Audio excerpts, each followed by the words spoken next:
Hello everyone, and welcome back to Nightmare Narratives. I can picture some of you already in bed, maybe some of you just getting home from work. Wherever you are, whatever time it is, I'm glad you're here. If this helps you relax or sleep, please like and subscribe. It means a lot. Now, let's get you comfortable, and I'll tell you tonight's story.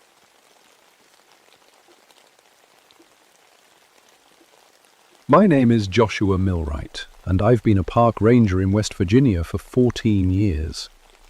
I'm telling you this story because what happened to me in Devil's Backbone Ridge changed everything I thought I knew about these mountains. I grew up here in Appalachia, third generation. My grandfather worked the coal mines until his lungs gave out, and my daddy taught me these hills like the back of my hand. I married my high school sweetheart, Helen, and we got 2 boys. Tommy's 8, and little Jake just turned 6. Been living the American dream, I suppose, until that October day in 1967 when everything went sideways. See, I never believed in the old stories. You know the ones, things that go bump in the night, creatures in the deep hollows, spirits that ain't supposed to be walking around. My grandmother used to tell tales about things in the mountains that would make your hair stand up, but I figured they were just stories to keep kids from wandering off. I specialized in search and rescue operations. In 14 years, I'd brought back 47 lost souls, and I was proud of that record. When folks got turned around in these woods, or when hunters didn't come home when they were supposed to, they called me. I knew every trail, every cave, every creek in 100 square miles of Monongahela National Forest. It was a Thursday morning when the call came in. Donald Fleming had been camping with his wife Sarah and their 2 kids, Linda, age 12, and Bobby, just 10 years old. They'd been missing for 3 days. Fleming had driven down to the ranger station in his old pickup truck, hat in his hands, looking like he hadn't slept since they disappeared. I went to get supplies, he told me, voice shaking. Left them at the campsite for maybe 4 hours. When I got back, they were just gone. The temperature was dropping fast that week. Early frost warnings were out, and nighttime lows were hitting near freezing. A family lost in these conditions wouldn't last long, especially not kids. I loaded up my gear, radio, first aid kit, emergency supplies, and my trusty compass that had never steered me wrong. Pete Atwood, another ranger, was assigned as my backup. Pete was younger than me, maybe 25, but he was solid and knew the woods. We drove out to Devil's Backbone Ridge in the Park Service truck. The name alone should have warned me. Local Cherokee had avoided that area for generations, though I didn't know why back then. As we bounced along the dirt road, I noticed things were quieter than usual. No birdsong, no squirrels chattering. Even the insects seemed to have gone silent. "You notice how still it is out here?" Pete asked, rolling down his window. I had noticed, but I figured it was just the weather. Animals tend to hunker down when a cold front moves through. We parked at the trailhead and checked our radios. Standard procedure called for check-ins every 30 minutes. Threats. The Fleming campsite was about 3 miles in, following an old hunting trail that wound through thick rhododendron bushes and around massive oak trees that had been standing since before the Civil War. This part of the forest felt different somehow, older, darker, like the sunlight had trouble reaching the ground. When we found their camp, my stomach dropped. Everything was still there. Coffee pot sitting on the fire ring with coffee still in it, though the fire had burned down to cold ashes. Sleeping bags were laid out neat and tidy, but clearly hadn't been slept in. The kids' toys were scattered around the camp in a perfect spiral pattern, which struck me as odd. "That's strange," Pete said, pointing to the toy arrangement. "Kids don't usually organize their stuff like that." Forehead, I knelt down and touched the coffee pot. Still warm, my blood ran cold. If the family had been missing for 3 days, how could the coffee still be warm? "Pete, something's not right here." It's when I noticed the temperature. Even though the sun was shining through the trees, it felt like someone had opened a giant freezer. The air was so cold I could see my breath, but my thermometer read 60 degrees just an hour ago. I pulled out my compass to get our bearings and the needle started spinning like a toy top. Round and round it went, never settling on any direction. I tapped it, thinking maybe it was broken, but it kept spinning. "My compass is going crazy," I called to Pete. He checked his too. Same thing, both compasses spinning like they couldn't figure out which way was north. That's when we heard it. A child's voice, thin and scared, coming from deeper in the woods. "Daddy, Daddy, help us!" I'd recognize it anywhere from when Fleming brought the family to last year's Ranger safety presentation. But the voice was coming from a place where no child should be, a hollow that dropped down into a limestone cave system locals called the Devil's Throat. "Did you hear that?" I asked Pete, but he was already nodding, his face pale. The voice came again, weaker this time. "Please, Daddy, we're so cold." Every instinct I had as a ranger and as a father told me to run toward that voice. But 14 years of experience had taught me to think before acting. I tried the radio. Suppressing static. Nothing but crackling static, and what sounded almost like screaming? Far away and mixed in with the white noise, but definitely human voices in distress. "Radio's dead," I told Pete. "Must be the terrain." But I knew this area. I'd used radios here before with no problems. This was different. We followed the sound of Linda's voice down into the hollow. The trees grew thicker as we descended, and the temperature kept dropping. Soon we were walking through patches of frost, which was impossible given the weather forecast. "Look at this," Pete called out. He was pointing at the ground near a massive dead oak tree. Footprints in the soft earth, but not normal ones. These were huge, maybe 15 inches long, and shaped like human feet, but with claw marks at the toes. The prints were deep, like whatever made them was carrying a lot of weight. I knelt down for a closer look. The edges of the prints were sharp and fresh. Whatever made them had passed through recently. And there was something else. Droplets of what looked like blood leading from the prints toward a dark opening in the hillside. "Cave entrance," I said. "Limestone formations are common in this area." Linda's voice echoed from inside the cave. "Daddy, we're in here. It's so dark." I checked my flashlight. Fresh batteries that morning, but the beam was dim and yellow instead of bright white. Pete's was doing the same thing. "We should wait for backup," Pete said, but his voice was uncertain.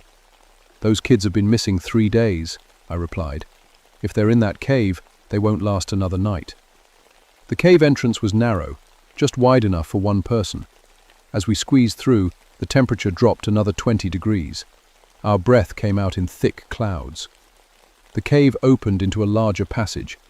Our footsteps echoed strangely, like the sound was being stretched and twisted. The walls were covered in scratch marks, deep gouges in the limestone that would have taken incredible strength to make. "What kind of animal could do that?" Pete whispered.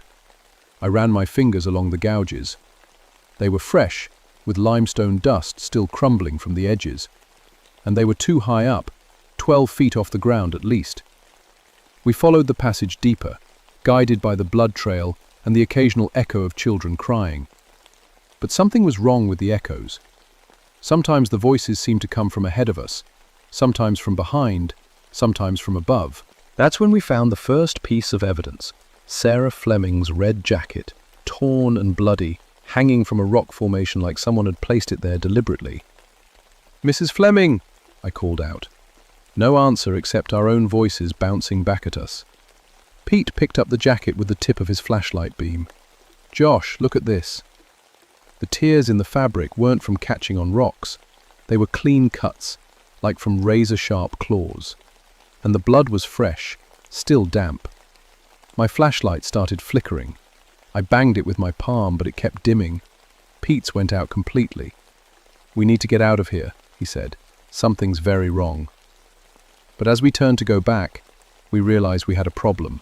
The passage behind us looked different. Where there had been one tunnel, now there seemed to be 3. The cave system was bigger than we thought, with multiple passages branching off in different directions. "Which way did we come from?" Pete asked. I couldn't tell. In the dim light, all the passages looked the same. That's when we heard it. Not the children's voices this time, but something else. A sound like someone chewing, mixed with the crack of breaking bones. It was coming from deeper in the cave system.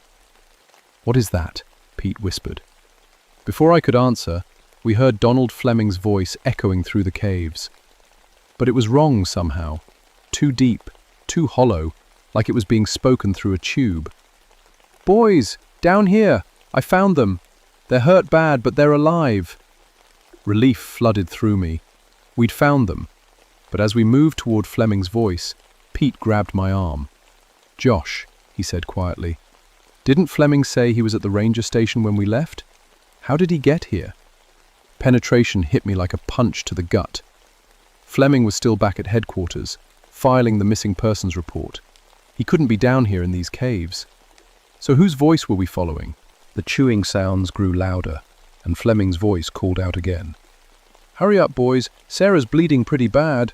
But now I could hear slurping quality that made my skin crawl. Blockchain gave one last flicker and went completely dark. In the absolute blackness of the cave, we heard breathing that wasn't our own. Deep, ragged, hungry breathing coming from somewhere very close by. We stood frozen, in complete darkness, listening to that horrible breathing. It was slow and deliberate, like whatever was making the sound was savoring the moment. "Pete," I whispered as quietly as I could, "do you still have matches?" After a tiny flame flared up as Pete lit a match.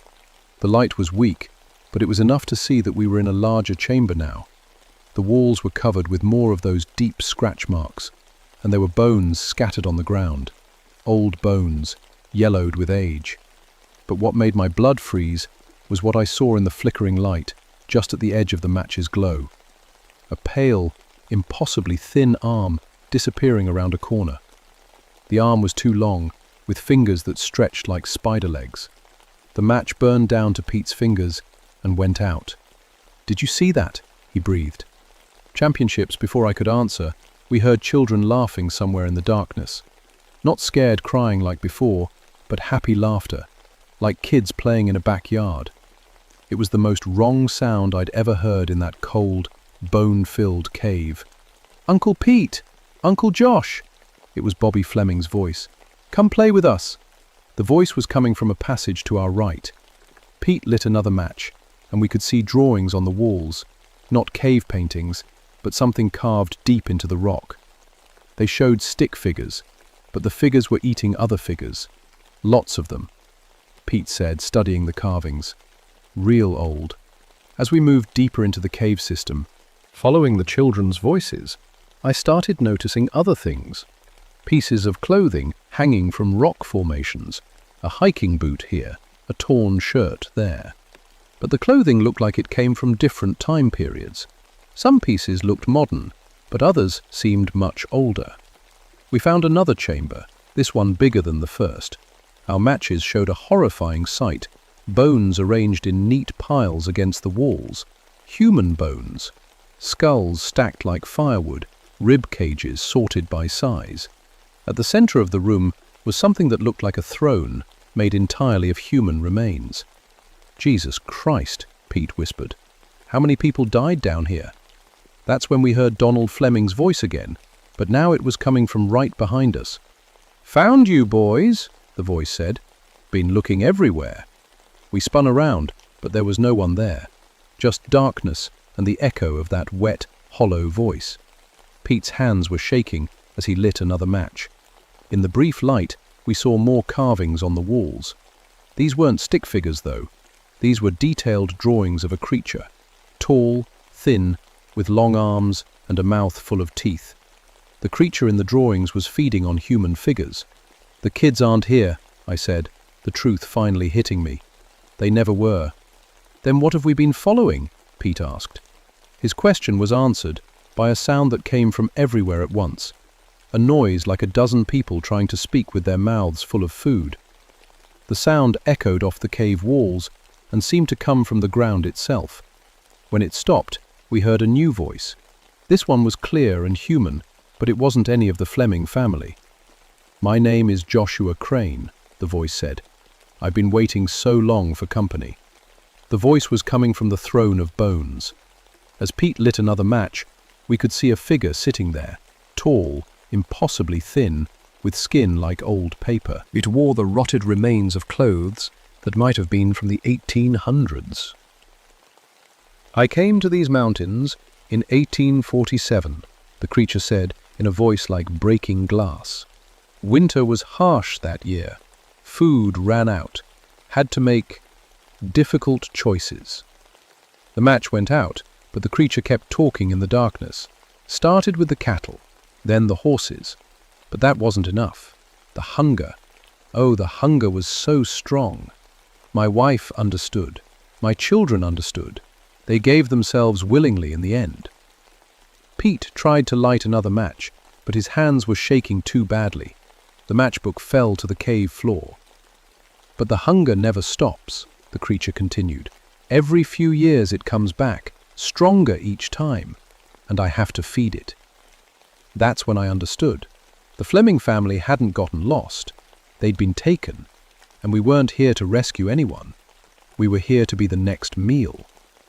"Pete," I whispered, "we need to run, now." But when I reached for where Pete had been standing, my hand found empty air. Somehow, in the darkness, he had vanished. "FedEx? Pete?" I called out. His voice came from somewhere above me. "Josh, help me." I looked up into the darkness and heard a wet, tearing sound, followed by Pete's scream. Then something warm and sticky dripped onto my face. Blood. I ran blindly through the cave passages, my hands stretched out in front of me, feeling my way along the walls. Behind me, I could hear that horrible chewing sound again, along with Pete's voice getting weaker and weaker. "Josh, don't leave me, please." But I kept running. God help me, I kept running. Proliferation. I stumbled into another chamber, this one smaller than the others. My hands found what felt like bundles on the ground, soft bundles wrapped in cloth. I didn't want to know what they were, but I had to check. My fingers found small bones, a child's skull, tiny rib cages. These were the Fleming children, or what was left of them. Prejudice. I heard footsteps. Slow, deliberate footsteps that echoed through the caves. And that voice, Joshua Crane's voice, getting closer. "Don't run," he called out. "The hunger is easier if you don't fight it. Your friend learned that." I fumbled in my pocket for my emergency kit and found a small flashlight I'd forgotten about. It gave off just enough light to see that this chamber had only one way out, back the way I'd come. I was trapped. The footsteps stopped just outside the chamber. In the weak light of my small flashlight, I could see a shadow on the wall, the outline of something that stood nearly 9 feet tall, with arms that hung down to the ground. "You have children," Joshua Crane's voice said. "I can smell them on you. 2 boys. The younger one, he would be so tender."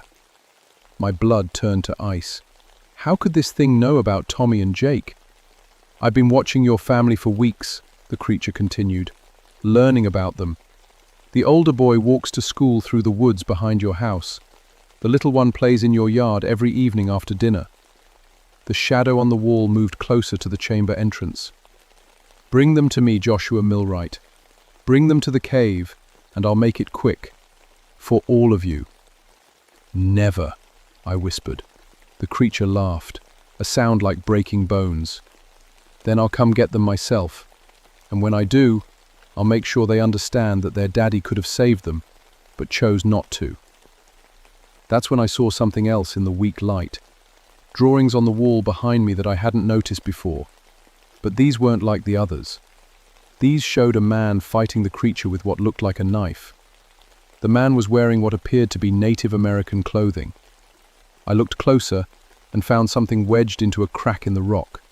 A small bundle wrapped in what might have been leather. Inside were objects I couldn't identify in the dim light, but one of them felt like a knife handle. "Cherokee," a new voice said from somewhere in the darkness. Not the creature's voice, but an older man speaking in accented English. "My great-grandfather bound that thing here in 1848. The binding is weakening. I spun around but saw no one. "Who's there?" I called out. "Joseph Running Bear," the voice replied. "I've been waiting for someone like you, someone who could finish what my ancestors started." Behind in the passage let out a roar of rage. "The old man is dead, has been for 20 years. Don't listen to ghosts, Millwright." But Joseph's voice continued, calm and strong. "The binding ritual requires blood and silver and the right words. Everything you need is in that bundle."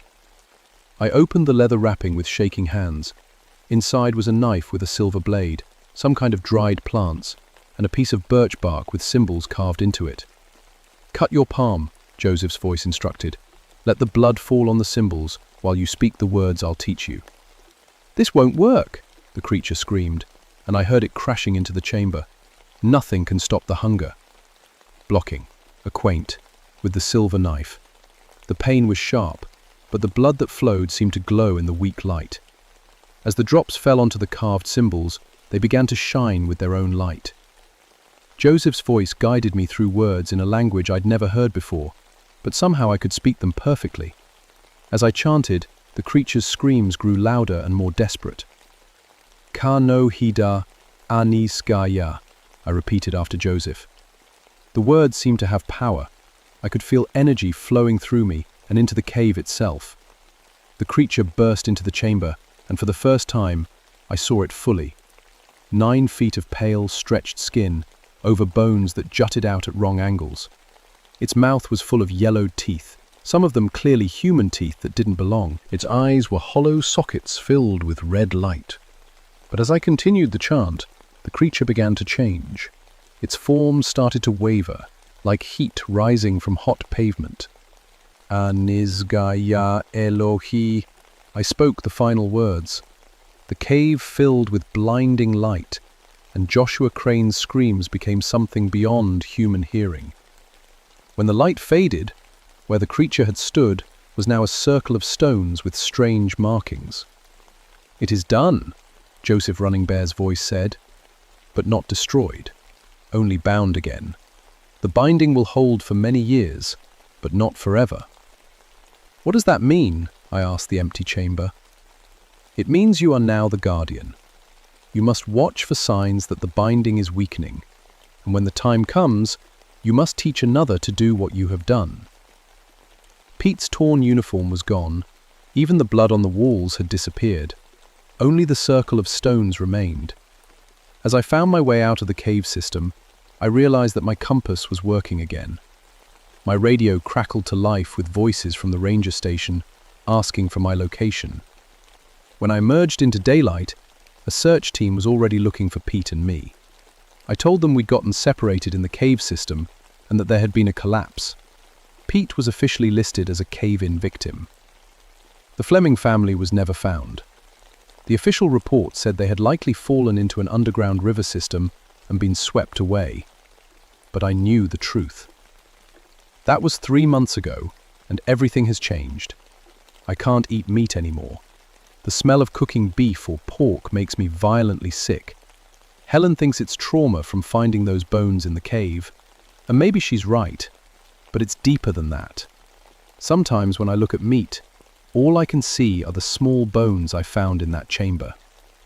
Blindness now, dreams in Cherokee, even though I don't know the language when I'm awake. In the dreams, I see other creatures bound in other places throughout these mountains, and I see other men and women like me, guardians watching over the binding sites, making sure nothing escapes. Joseph Running Bear came to visit me 2 weeks after the incident. Turns out he wasn't dead after all. That was his grandfather who died 20 years ago. Joseph is a Cherokee elder who lives on the reservation, and he's been watching the cave site for decades. "You did well," he told me over coffee in my kitchen, "but this is just the beginning." He explained that there are dozens of these entities throughout Appalachia, all bound by his ancestors in the 1800s, when settlers like Joshua Crane gave in to unnatural hungers. Most of the bindings are holding, but some are weakening as the modern world encroaches on sacred sites. "You're part of a network now," Joseph said. "Other rangers, other guardians. We keep watch. We keep the binding strong. And when necessary, We stop things that should not walk the earth. Helen filed for divorce last month. She says I've changed, become distant and cold. She's taking Tommy and Jake to live with her sister in Ohio. I tried to explain that I was protecting them by staying away. But how do you tell your wife that an ancient cannibal spirit threatened your children without sounding completely insane? Part is not being able to tell her the truth. Not being able to explain why I wake up screaming, why I can't touch meat, why I spend every free moment hiking back to Devil's Backbone Ridge to check on that circle of stones. Last week, I started training a younger ranger named Marcus Thompson. He doesn't know it yet, but I'm preparing him to take over when I'm too old to do this job. The binding will outlast my lifetime, but it won't hold forever. I've documented everything in a journal that I keep locked in my cabin. Maps of other binding sites, descriptions of warning signs, copies of the Cherokee rituals Joseph taught me. Someday, someone else will need this information. The cave entrance has been officially sealed with concrete and steel barriers. Signs warn of unstable geology and cave-in danger. But I know the real reason it's closed. Sometimes, late at night, I drive out there and listen. The binding is strong, but I can still hear scratching sounds from deep underground. And sometimes, very faintly, I hear Joshua Crane's voice calling out promises of hunger and threats against my family. The thing is still there, still aware, still waiting. I'm 47 years old now, but I feel much older. The encounter aged me in ways that have nothing to do with time. My hair went grey almost overnight, and I have lines on my face that weren't there before. Joseph says it's the cost of touching the supernatural world. It leaves marks that never fade. But I'll keep watching. I'll keep the binding strong, and I'll train others to do the same when I'm gone. Because if there's one thing I learned in those caves, it's that some hungers never die. They just wait for their chance to feed again. Hiking in West Virginia, especially in the remote hollows where the old maps show Cherokee burial grounds, pay attention to the signs. If the birds go quiet and your compass starts spinning, if you find bones arranged in patterns or hear voices calling from caves, don't investigate. Just walk away. Some places are meant to stay empty, and some things are meant to stay buried. But sometimes, in the middle of the night, when the wind is howling through the mountains, I wonder if the binding will hold. I wonder if Joshua Crane's hunger is growing stronger. I wonder if I'll be enough to stop it when the time comes. Because it's not a matter of if the binding will weaken, it's a matter of when. And I'll be waiting when it does.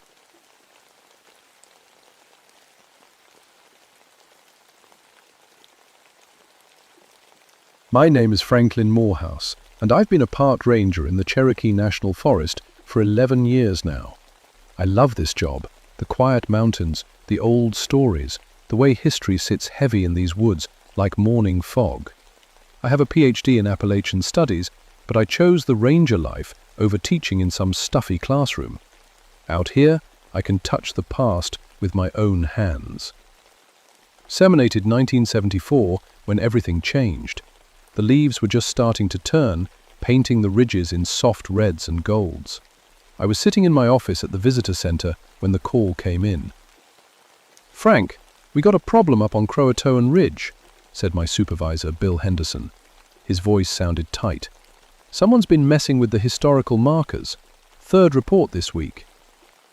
Parents Croatoan Ridge wasn't a place most tourists visited. It was 12 miles from the nearest road, hidden deep in the forest, where an English settlement had tried to take root back in the 1590s. They'd failed, like so many others.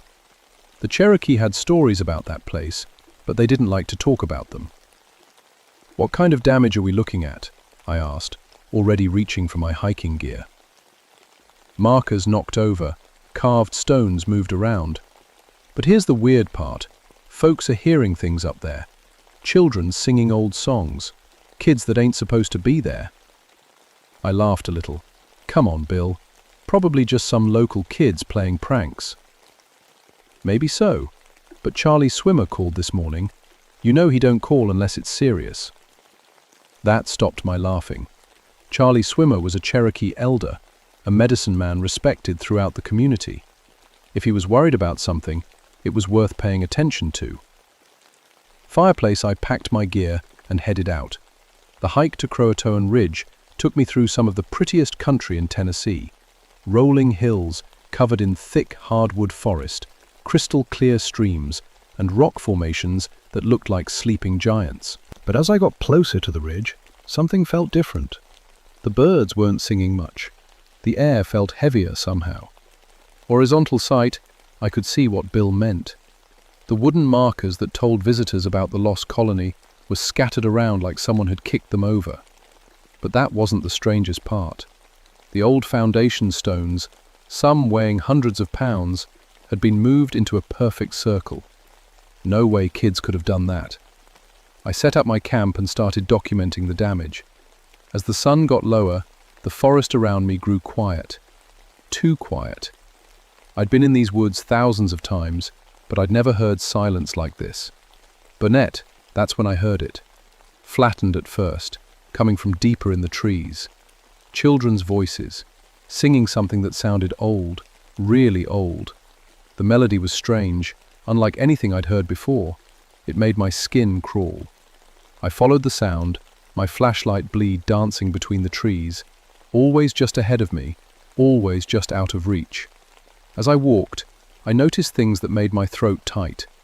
Flowers along the path were wilted black, like they'd been touched by frost. The temperature was dropping fast, too fast for a September evening. The singing stopped.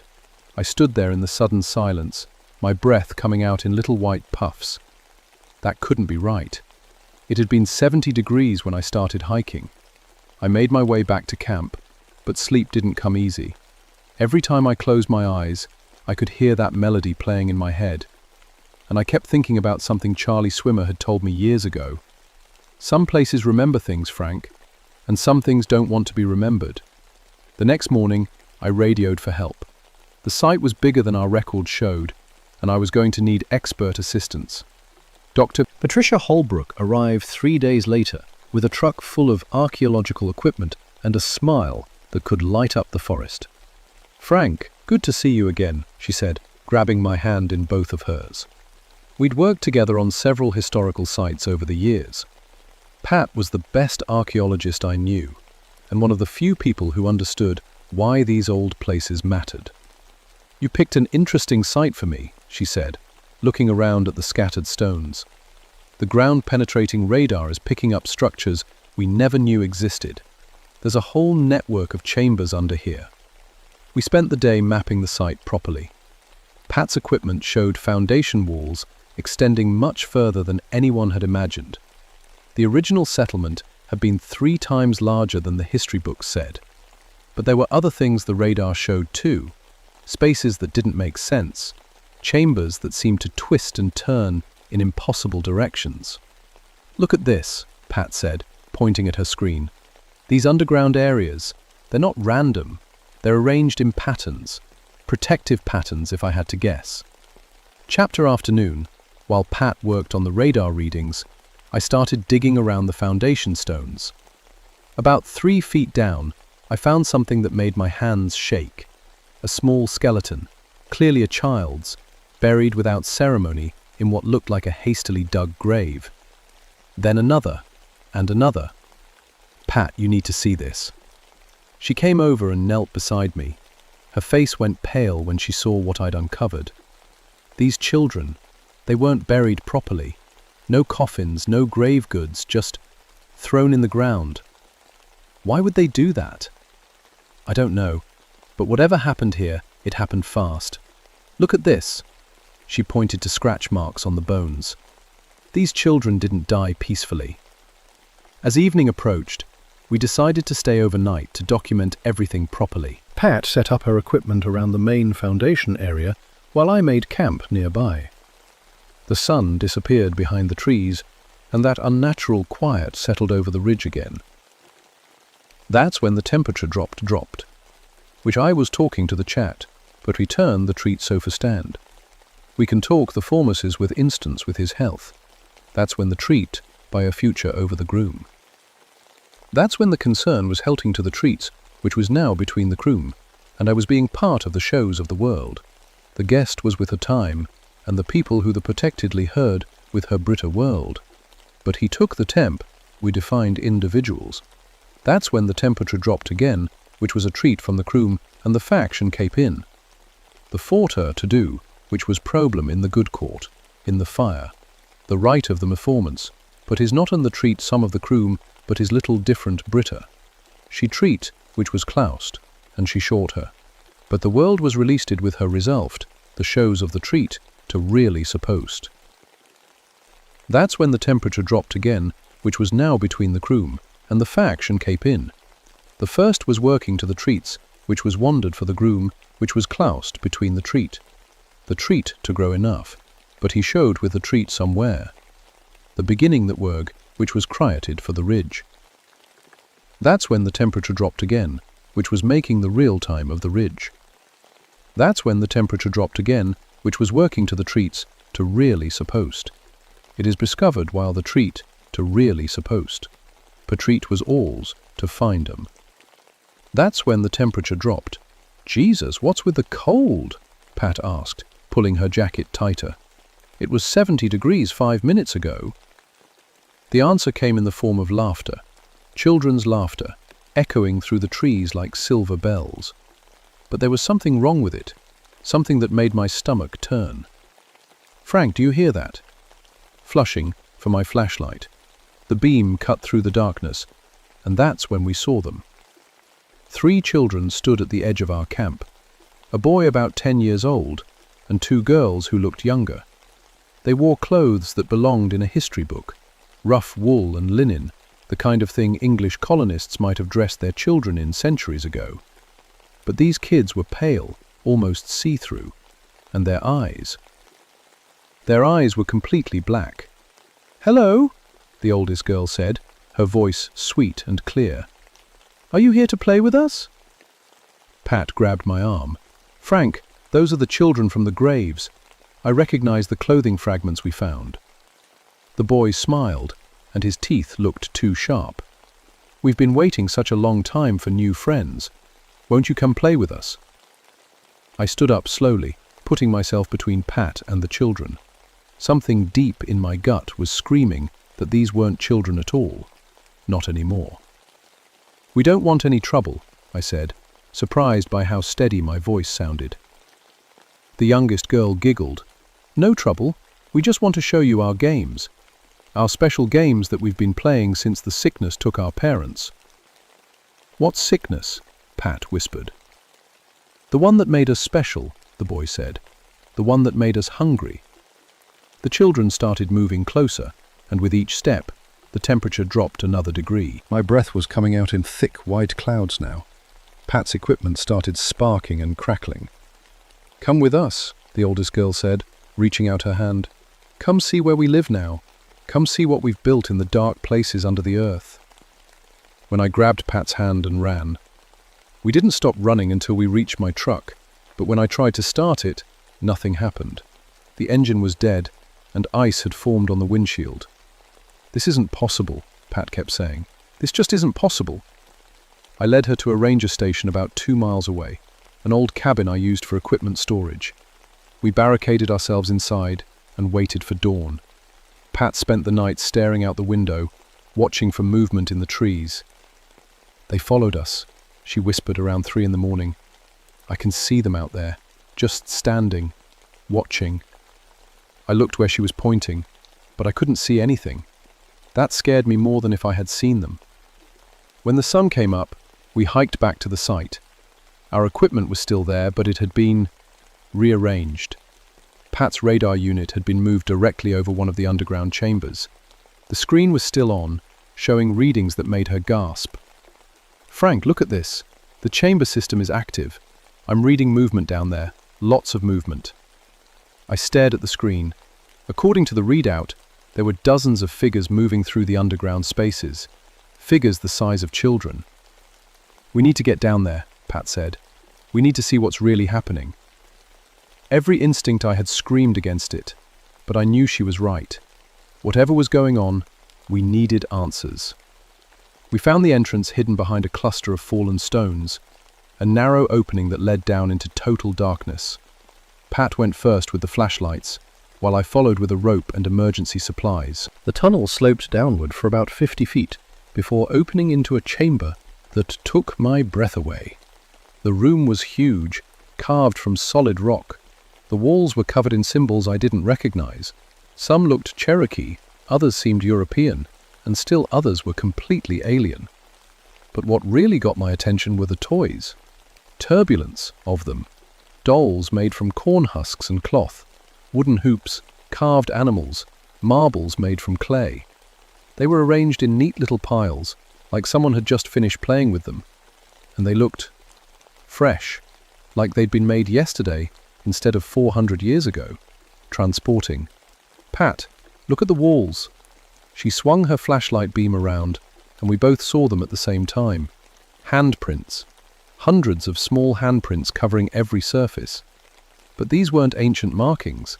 The mud was still wet. "We need to leave," I said. "Right now." But when we turned to go, the children were there. All of them this time. Not just the 3 we'd seen before, but dozens of pale, black-eyed children in period clothes. They filled the tunnel entrance, blocking our way out.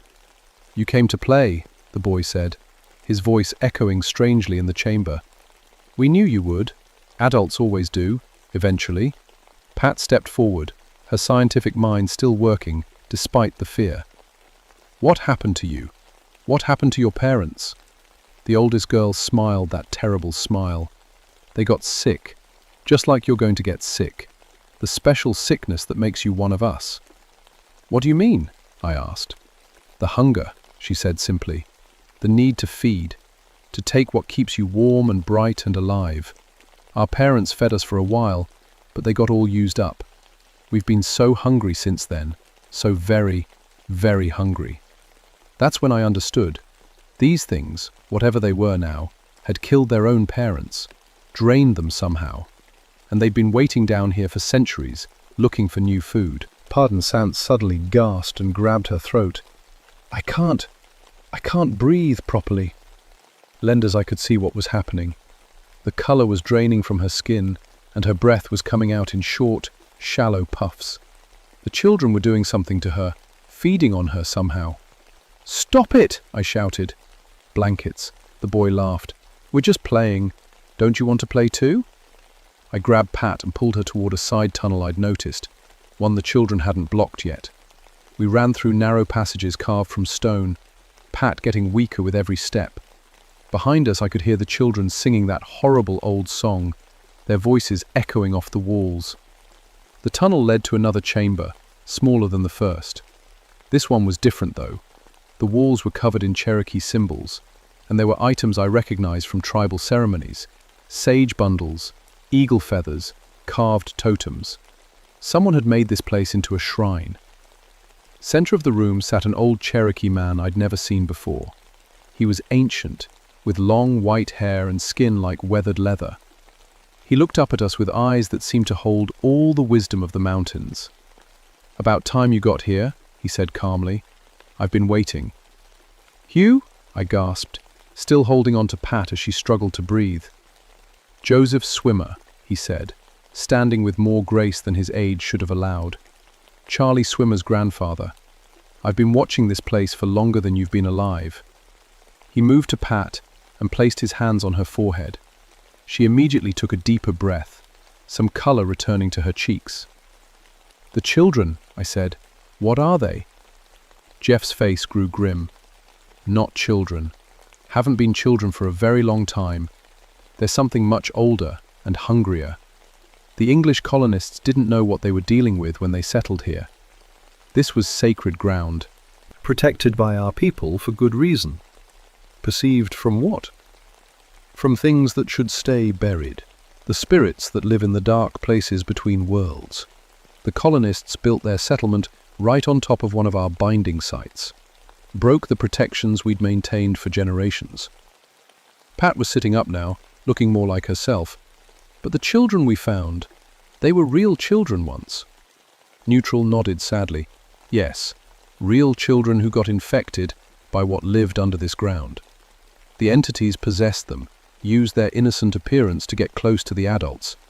Then they fed, drained the life from their parents, their neighbors, everyone in the settlement. "How do you know all this?" I asked. "Because my people were here. We watched it happen.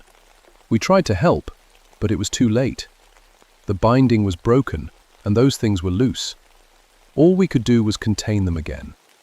Symbols in this room, a new binding place. We've been maintaining it ever since, keeping those things locked underground. But you archaeologists, with your digging and your equipment, you've been weakening the seals. They're almost free now." As if to prove his point, we heard the children's voices getting closer. Their song was louder now, more urgent. "What do they want?" Pat asked. Joseph's eyes were dark with old knowledge. To feed, to spread. They've been trapped down here for centuries, getting weaker, but now they have fresh life force to drain. They'll use you to get stronger. Then they'll go looking for more victims, more children to possess, more adults to feed on. The singing was right outside the chamber now. I could feel that unnatural cold seeping through the walls. "How do we stop them?" I asked. Joel pulled out items from a leather pouch: tobacco, sage, small carved stones. The old way, Cherokee way, but it requires sacrifice. Someone has to stay behind to anchor the new binding. Someone has to feed their life force into the protective wards to make them strong enough to hold. Pat grabbed my arm. "No, there has to be another way." "Sometimes there isn't," Joseph said quietly. "Sometimes protecting others means giving up everything." Swallowing. Battlefield. In the chamber dropped to freezing. Ice began forming on the walls. The children's voices were right outside now, no longer singing but whispering our names. "Frank, Patricia, come out and play with us." Joseph started his ritual, spreading tobacco and lighting sage bundles. The smoke swirled around us, and I could feel power building in the air. Real power, old and deep as the mountains themselves. "I'll do it," I said. "I'll stay." But Pat shook her head. "No, this is my fault. My equipment, my digging that weakened the seals. It should be me." Scratching sounds, like fingernails on stone. The children were trying to claw their way in. Joseph looked at both of us. "Neither of you understands. The binding doesn't require death. It requires choice. Someone has to choose to become part of this place, to become its guardian, to stay connected to the protective wards for the rest of their life." "What does that mean?" I asked. "It means whoever does this will be bound to this ridge forever. You'll age slower, live longer, but you can never leave for more than a few days at a time. Your life becomes about watching, protecting, making sure those things never break free again." The scratching stopped. The silence that followed was worse than any sound. Then the wall exploded inward. The children poured through the opening like a black tide, their eyes burning with ancient hunger. But they weren't children anymore. They were something else, something with too many teeth and fingers that ended in claws. Joseph troops 3 sacred stones at them, shouting words in Cherokee that seemed to burn the air itself. The creatures shrieked and fell back, but only for a moment. "Choose!" Joseph yelled over their screaming. "Choose now!" I looked at Pat, saw the terror in her eyes, and made my decision. I choose to stay. The power hit me like lightning. The binding ritual felt like being torn apart and put back together again. I could feel my life force connecting to every tree, every stone, every blade of grass on Croatoan Ridge. The Cherokee protections flowed through me, became part of me. The creatures that had once been children screamed as they were pulled back into the deep places. The power was too strong for them now, fed by my willing sacrifice. They fought it, clawing at the air, but one by one they disappeared into the darkness under the earth. The last thing I saw before I passed out was the oldest girl's face, twisted with fury and hunger. "This isn't over," she hissed. "We'll find another way. We always do." Then, silence. I woke up 3 days later in a Cherokee National Forest hospital. Pat was sitting beside my bed, her hand in mine. "The official report says you suffered from exposure and exhaustion," she said quietly.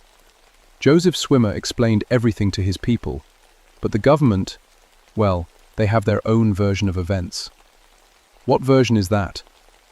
Gas leak from old mining equipment caused hallucinations. The underground chambers were declared geologically unstable and permanently sealed. All artifacts have been moved to secure storage, which means they've disappeared into some government warehouse. I sat up carefully. I felt different, connected to something vast and patient and old. Even here in the hospital, I could feel Croatoan Ridge calling to me. "How long can I stay away?" I asked. Patriotism Pat's eyes filled with tears. "Joseph says a few days at most before you have to go back." "Frank, what did you do?" "What I had to do." She squeezed my hand. "I'm staying in the area. Got myself assigned to document Cherokee historical sites. Someone needs to help you watch."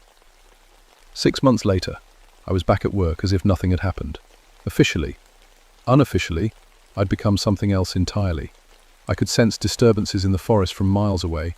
I aged slower than normal people, and I could never leave the mountains for more than 3 days without feeling like I was dying. But I wasn't alone. Joseph Swimmer became my teacher, showing me the old ways of protection and binding. Pat visited often, bringing news from the outside world and helping document other sites that might be dangerous. And there were others. I learned that the government had a whole division dedicated to supernatural threats, hidden deep within the Department of the Interior. Rangers and researchers who'd made the same choice I had, scattered across the country, watching over places where the past refused to stay buried. The children of Croatoan Ridge stayed quiet for years. But sometimes, late at night, I could hear them down there in the deep places, singing their ancient songs, waiting for their chance. Because Joseph was right about one thing. This isn't over. It never really ends. There are too many dark places in these old mountains, too many forgotten settlements where terrible things happened. And something's been waking them up, coordinating them. While I've seen the reports from other sites, Roanoke Island, lost settlements in the Ozarks, failed colonies up and down the eastern seaboard, all showing signs of activity. The children aren't just waiting anymore, they're planning. And I'll be here when they make their move, along with all the other guardians who chose to stand between the darkness and the light. Because some things are worth sacrificing everything for. Some stories never really end. They just wait for the next chapter to begin. If you ever find yourself hiking in the Cherokee National Forest and you come across historical markers that seem out of place, or if you hear children singing in the woods where no children should be, remember this. Some history is better left undisturbed. And if you see an older ranger who seems to know more about the mountains than anyone should, who moves through the forest like he belongs there more than among people, that might be me. Still watching. Still protecting. Stiffness. Still keeping the children of Croatoan Ridge from finding new friends to play with.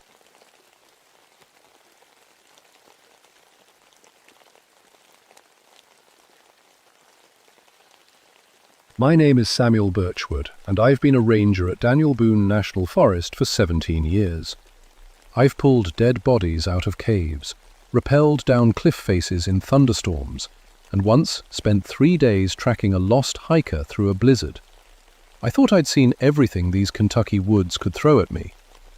Was wrong. It started on a Tuesday morning in November 1983. The leaves had turned that deep amber colour that makes tourists drive up from Louisville with their cameras. I was sitting in my office, working through paperwork, when the call came in. "Sam, we got a problem." It was my supervisor, Jim Crawford. His voice had that tight edge that meant serious trouble. "Missing persons report. 4 college kids from UK, down in the cave system near Red River Gorge." I grabbed my gear bag.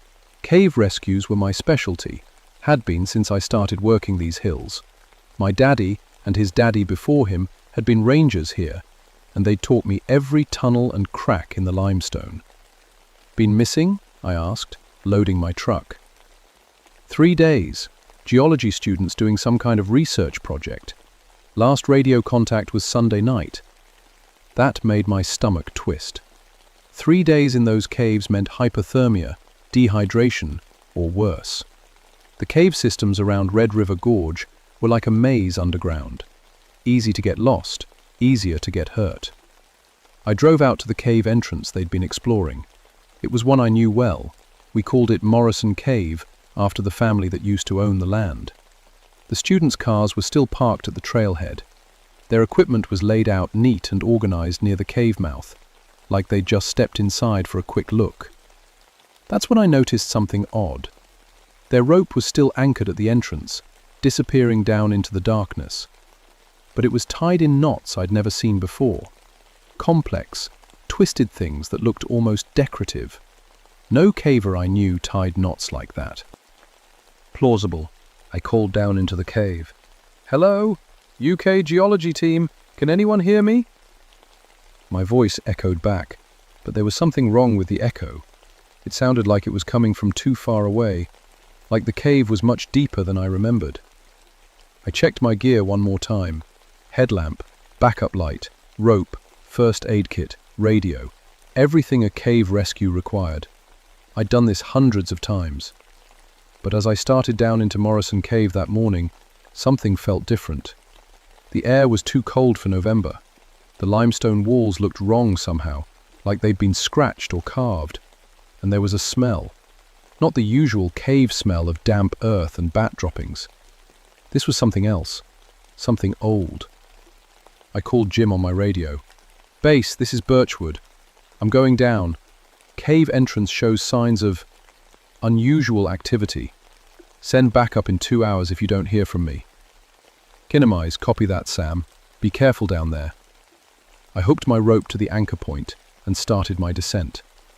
The familiar weight of my gear felt comforting as I dropped into the darkness. My headlamp beam cut through the black, showing the rough limestone walls and the narrow passage ahead. After about 50 feet, the cave opened into a chamber I'd explored dozens of times before. Except it looked different now. Bigger. The ceiling seemed to stretch higher than my light could reach, and passages led off in directions that shouldn't have existed. That's when I heard it. Congressional. A voice. Soft, like a woman humming. It seemed to come from everywhere and nowhere, echoing off the walls in a way that made my skin crawl. Play back and listened hard. Just the drip of water and the sound of my own breathing. But I could swear I'd heard something. Discriminate. "Hello?" I called out. "UK geology team?" Came again, clearer this time.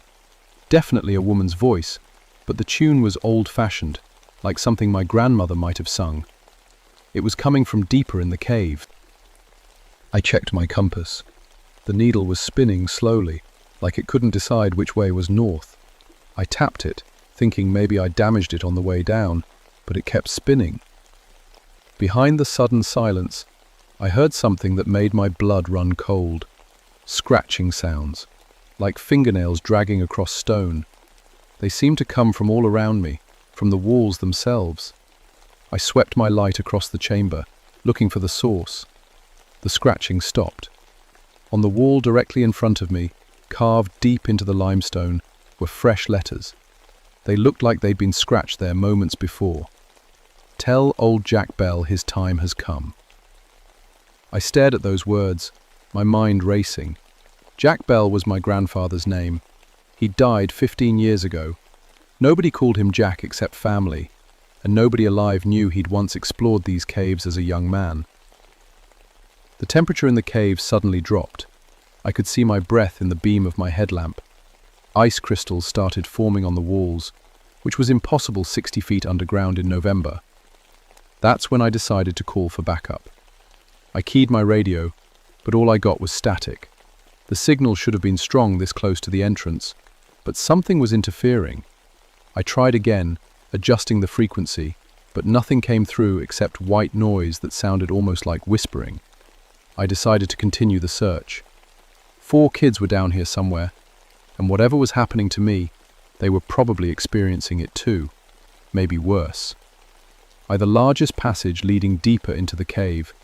My rope played out behind me as I moved carefully through the tunnel.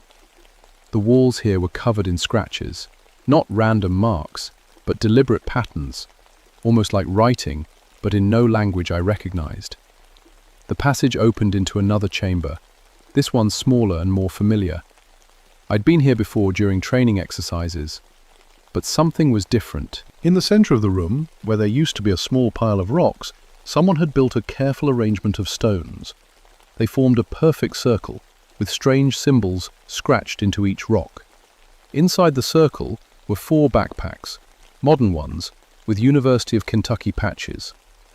I approached carefully, my light sweeping the area for any sign of the students. The backpacks were arranged neatly, like someone had placed them there on purpose. I opened the nearest one and found a wallet with a student ID. Jenny Morrison, age 20, geology major.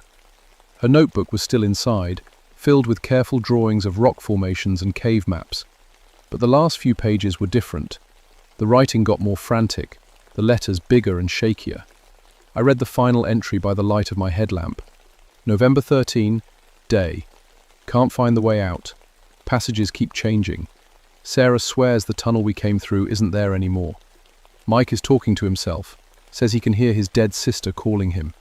The scratching sounds won't stop. Something is in here with us. Something that knows our names. The voice is getting stronger. It knows things about us. Personal things. It told Sarah about her father's drinking problem. It told Mike about the accident he never told anyone about. It's learning from us. Going to try the Eastern Passage. If anyone finds this, don't come looking for us. Get out while you can. Tell our families we love them.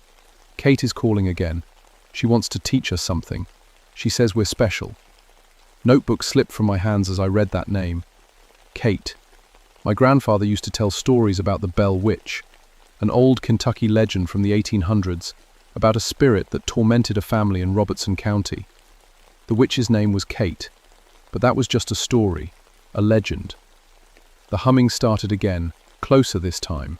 It was coming from a passage I hadn't noticed before, one that definitely hadn't been there on my previous visits to this chamber. My compass was still spinning wildly, and now my watch had stopped working too. Followed the chants deeper into the cave. The passage was narrow, forcing me to crawl in some places.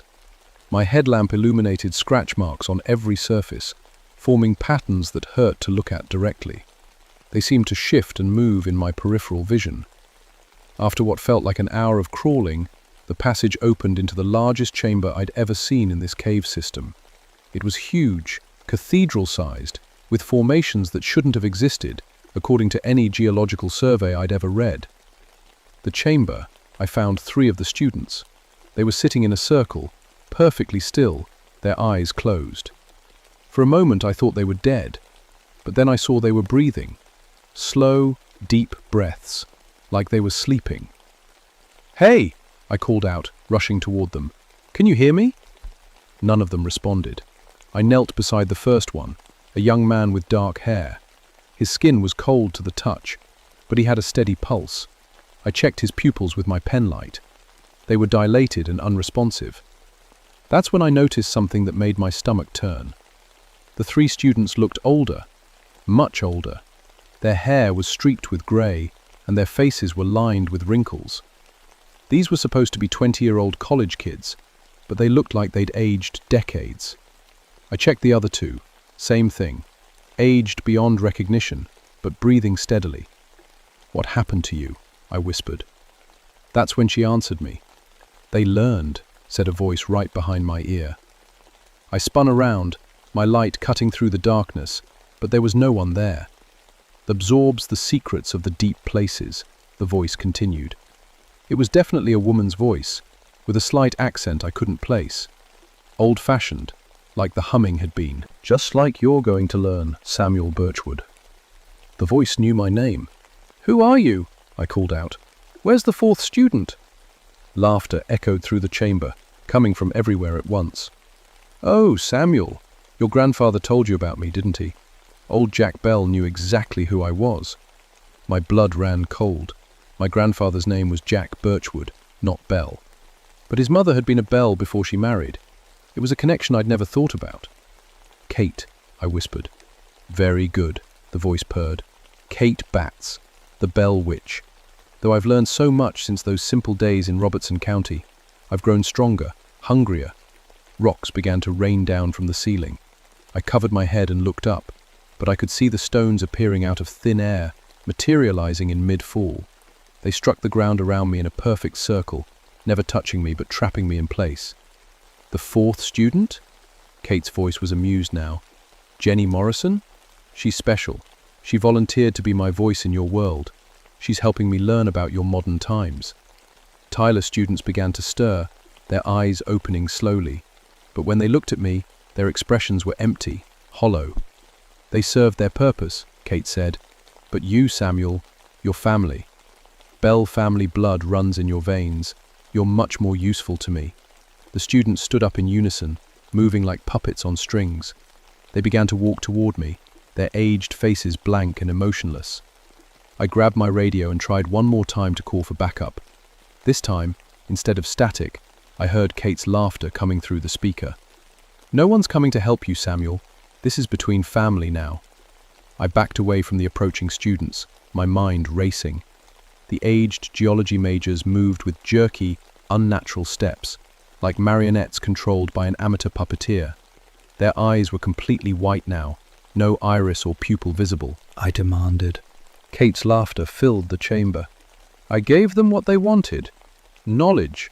They came here seeking secrets of the earth, and I showed them truths that mortal minds aren't meant to hold. The knowledge aged them, consumed them from inside." I reached the wall of the chamber and could retreat no further. The three students stopped just a few feet away, swaying slightly, their mouths opened in unison. "Join us, Samuel," they said in Kate's voice. "Your bloodline makes you perfect. The Bell family always had potential for the supernatural." "I'm not a Bell," I said, trying to keep my voice steady. "My name is Birchwood." "Names change," Kate replied through the students. "Blood doesn't. Your great-great-grandmother was Elizabeth Bell, sister to old John Bell himself, the one I tormented so deliciously in Tennessee. You have the gift, Samuel, the ability to bridge the world of the living and the dead." Perpendicular. The students raised their hands toward me, and I felt something pulling at my mind. Images flashed before my eyes, scenes from the 1800s, a farmhouse in Tennessee, a family cowering in terror as an invisible force threw furniture and whispered threats. But these weren't just stories. I was seeing them through Kate's eyes, feeling her satisfaction as she terrorized the Bell family. I was experiencing her memories. "You see?" Kate whispered in my mind. "You can touch my realm already. With proper guidance, you could become so much more." I fought against the visions, focusing on the present. My training kicked in. I was a rescue ranger. My job was to get these people out alive. "Where's Jenny Morrison?" I asked, while the students' heads turned toward a passage I hadn't noticed before. It was behind a formation of flowstone that definitely hadn't been there when I entered the chamber. "She's becoming," they said in unison, "transforming. Soon she'll be able to walk in your world as my avatar." Undecided, out my emergency flare and lit it. The red light filled the chamber, and the students stepped back, hissing like cats. Apparently, Kate's control had limitations. I moved toward the new passage, holding the flare high. The students followed but kept their distance, like vampires avoiding sunlight. Passage was narrow and led steadily downward. The walls here were covered in what looked like Cherokee petroglyphs, but they were moving, shifting in the flickering light of my flare. Some showed human figures. Others depicted a massive shadow with reaching arms. I could hear Jenny Morrison before I saw her. She was singing, the same old-fashioned tune I'd heard Kate humming, but in a young woman's voice. It was beautiful and terrifying at the same time. The passage opened into a smaller chamber, and there she was. Jenny Morrison sat cross-legged in the center of the room, but she looked wrong. Her skin was pale as milk, almost translucent, and I could see dark veins underneath like a spider web. Her blonde hair had turned white, and her eyes were solid black. She was holding something in her hands, a small stone covered in symbols. As she sang, the symbols glowed with a cold blue light. "Jenny?" I called softly. She stopped singing and looked up at me. When she smiled, her teeth were sharp and pointed. "Hello, Cousin Samuel," she said in Kate's voice. Jenny was kind enough to lend me her body. She's still in here, screaming. Would you like to hear her? Contorted, and suddenly she spoke in her own voice, young and terrified. "Help me! She's inside my head! She won't let me!" Kate's personality slammed back into control. "Quiet, child. Adults are talking." I held up the flare. "Let her go." "Oh, I don't think so. Jenny Morrison has a very special gift. She can channel spiritual energy through her living body." It took me weeks to find someone with a proper sensitivity. Her grandmother was Cherokee, you see. Indigenous bloodlines often carry the old gifts. Made Jenny stand up, moving her like a puppet. The possessed girl began to walk toward me. "But you, Samuel, you're even better. Bell blood and Cherokee heritage through your great-grandfather's line. You could host me completely, give me a permanent foothold in this world." My radio crackled to life. Through the static, I heard a familiar voice. "Sam? Sam, if you can hear me, I'm coming down. Alice Thornton, backup ranger. Jim sent me when you missed your check-in." Stabilized through Jenny. More playmates. How wonderful. The possessed girl raised the glowing stone, and the chamber began to shake. Dust and small rocks fell from the ceiling. "I'm sealing the cave," Kate announced. "No one leaves until I have what I want." Through my radio, I heard Alice's voice again, now urgent. "Sam! The cave entrance just collapsed. I'm trapped down here too." Kate clapped Jenny's hands together like a delighted child. "Alice Thornton. I know all about her. Cherokee grandmother, psychic sensitivity, trained in both modern rescue techniques and traditional spiritual practices. She's been investigating supernatural incidents unofficially for years." I realized Kate had been planning this. She'd lured the college students here first, then used them to draw me in. Now she had both rangers she needed. "What do you want?" I asked. "Freedom," Kate said simply. "I've been bound to these caves for over a century, trapped by Cherokee magic and Christian prayers. But the barriers are weakening. Tourism, development, modern excavation, all of it disrupts the old protections. Soon, I'll be free to walk the world again." Windshield Jenny's body began to change more dramatically. Her fingernails grew into claws, and her spine elongated, forcing her to hunch forward.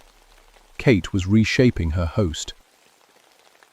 "Unquestioned," Kate continued, "I need anchors in your world, bodies that can channel my power. Jenny was just practice. You and Alice will be my true vessels." The radio crackled again.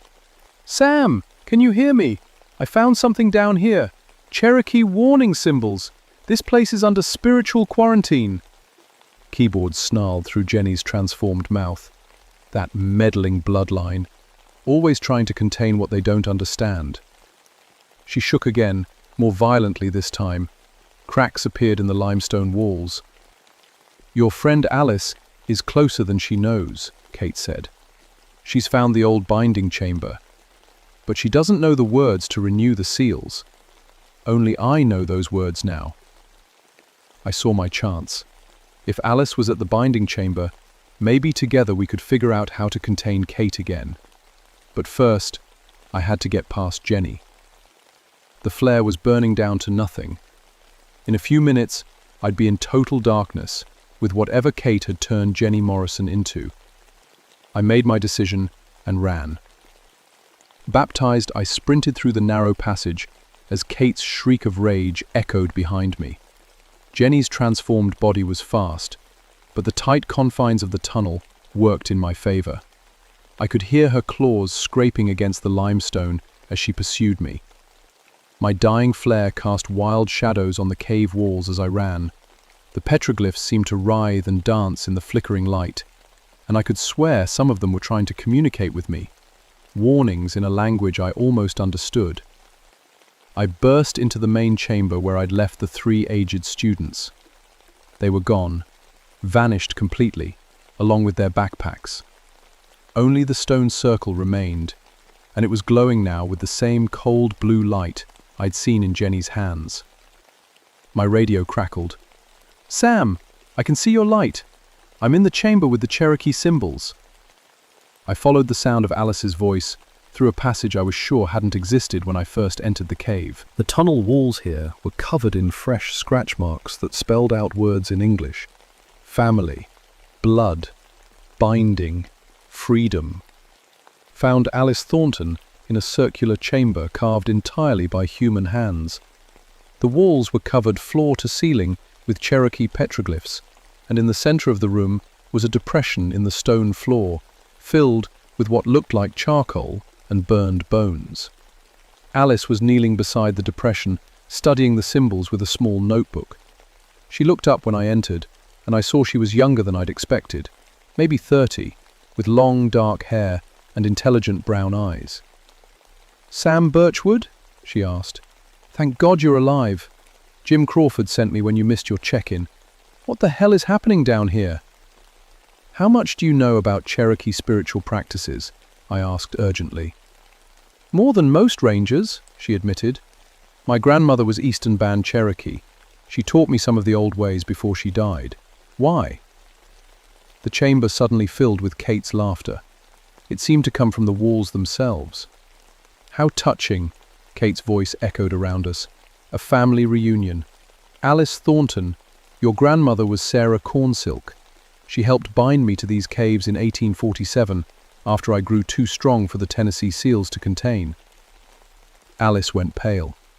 "That's impossible. My grandmother never mentioned—" "Didn't," Kate interrupted. "The fewer people who knew the truth, the stronger the binding. But she taught you the old words, didn't she? The prayers of protection? The songs of power?" I grabbed Alice's arm. "We need to get out of here. There's something else down here. Something that's possessed one of the missing students." Alice shook her head. "The cave entrance collapsed. I barely made it through before the rocks came down. We're trapped." Kate's grew louder. "Old times." The temperature in the chamber plummeted. Our breath turned to fog as frost began forming on the ancient symbols covering the walls. "This is the original binding chamber," Alice said, studying the petroglyphs. "These symbols, they're a containment spell. But they're old, maybe 200 years. The power is fading." "Alternating? Can you renew them?" I asked. "I'd need to remember my grandmother's songs, and I'd need—" She trailed off, looking at the burned bones in the stone depression. "I'd need a blood sacrifice. Cherokee blood." Voice turned seductive. "Or you could simply join me, Alice Cornsilk Thornton. Your grandmother denied me, but you don't have to. I could give you power beyond imagination, knowledge of all hidden things." Images flooded my mind, visions of myself and Alice walking through the forest, but changed. Our eyes glowing with supernatural light, our hands wreathed in blue fire. Kate was showing us what we could become. Alice gasped, seeing the same visions. "She's in my head." "The Cherokee blood makes you sensitive to my realm," Kate explained. "But the Bell blood in Samuel makes him the perfect anchor. Together, you could be my generals in the coming war." "What war?" I asked. The chamber filled with new voices, dozens of them, all speaking at once. I recognized some from local legends. The Beast of Bladenborough, the Fook Monster, the Pope Lick Monster, all the creatures that haunted Appalachian folklore. "We are legion," they said in unison, "bound and imprisoned by settlers' prayers and indigenous magic. But the barriers weaken as faith fades and old knowledge is forgotten. Soon we will be free to reclaim what was taken from us." Alice was studying the symbols frantically. "The binding isn't just for Kate," she said. "This chamber is a keystone. If it fails, every supernatural entity in the Appalachians goes free." Kate's voice turned threatening. "Choose quickly. Serve me willingly, or watch your world burn as my armies are unleashed." Sounds from the passage we'd entered through. Jenny Morrison emerged into the chamber, but she was barely human anymore.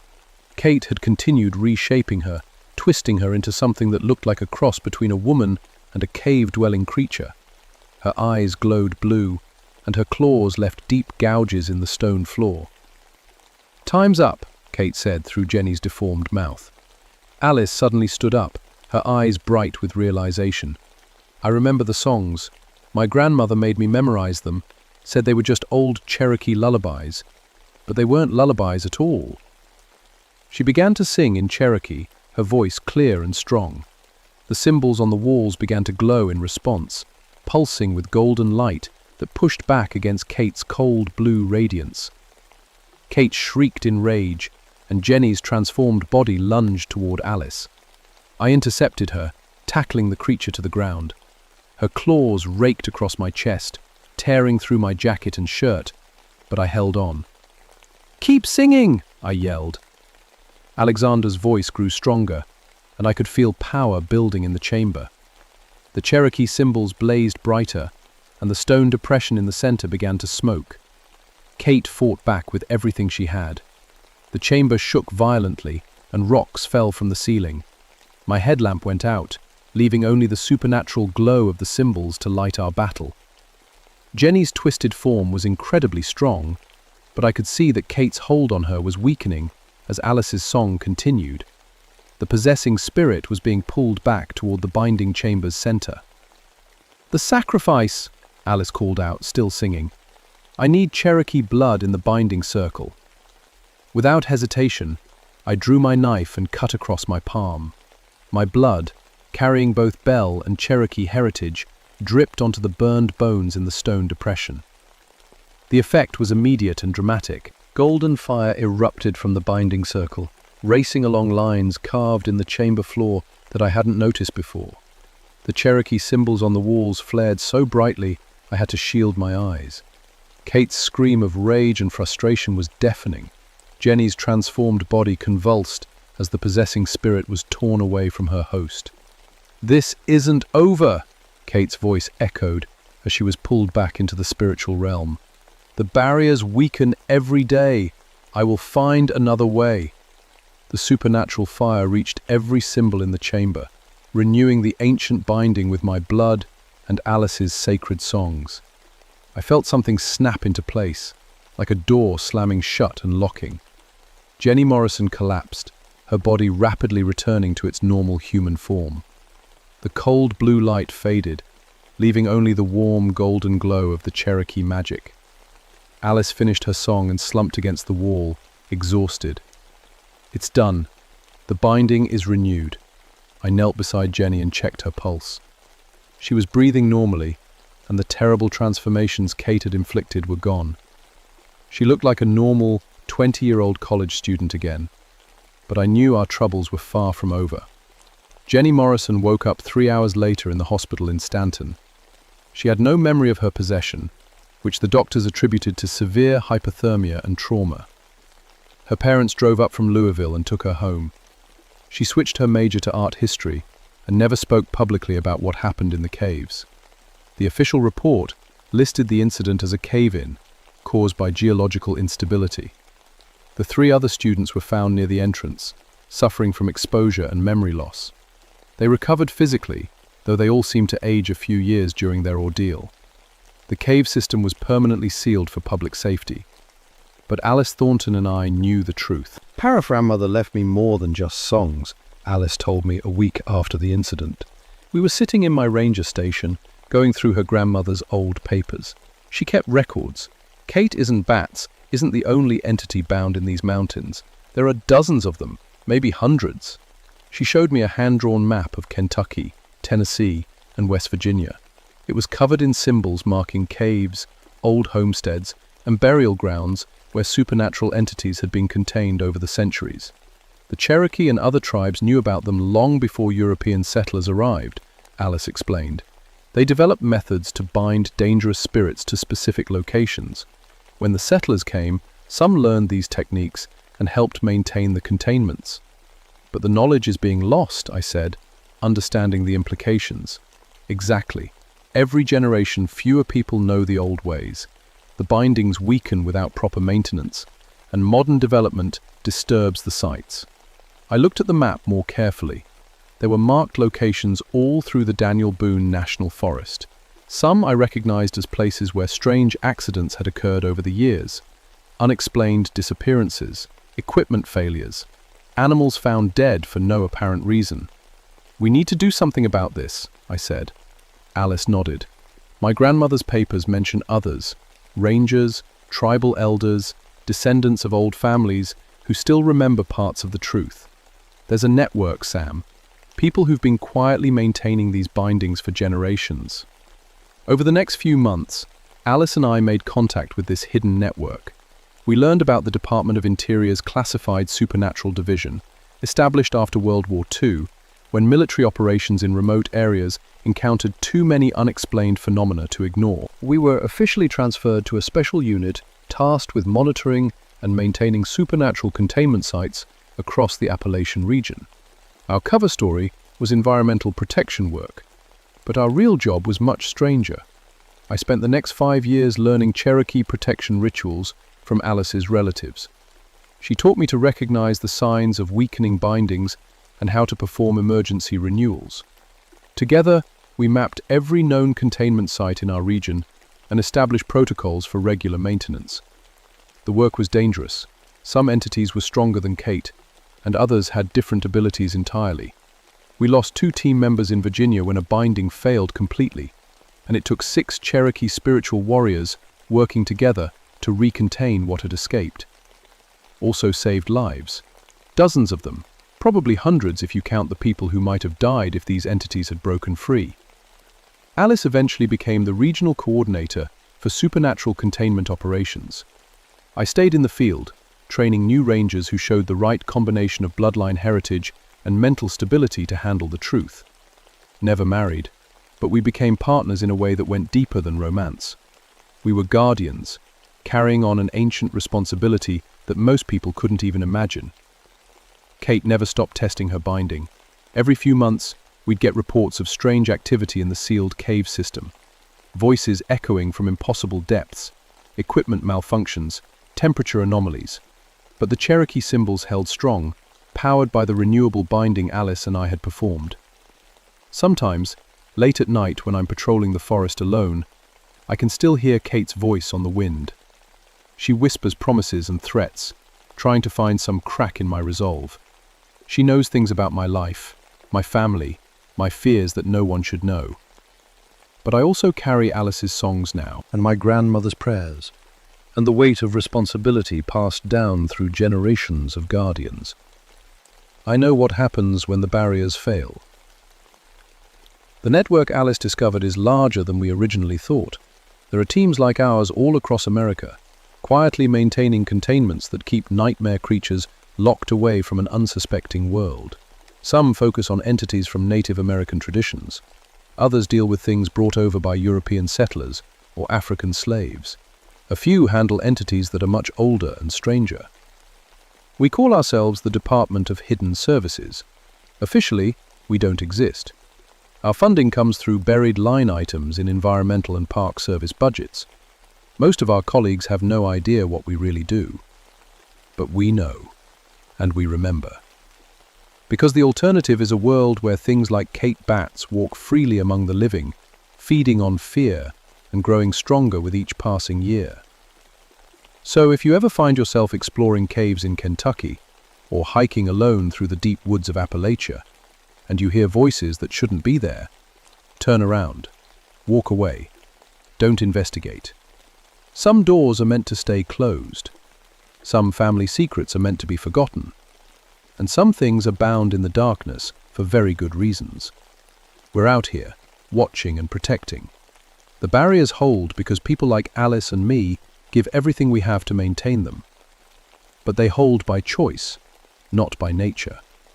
And every day, that choice has to be made again.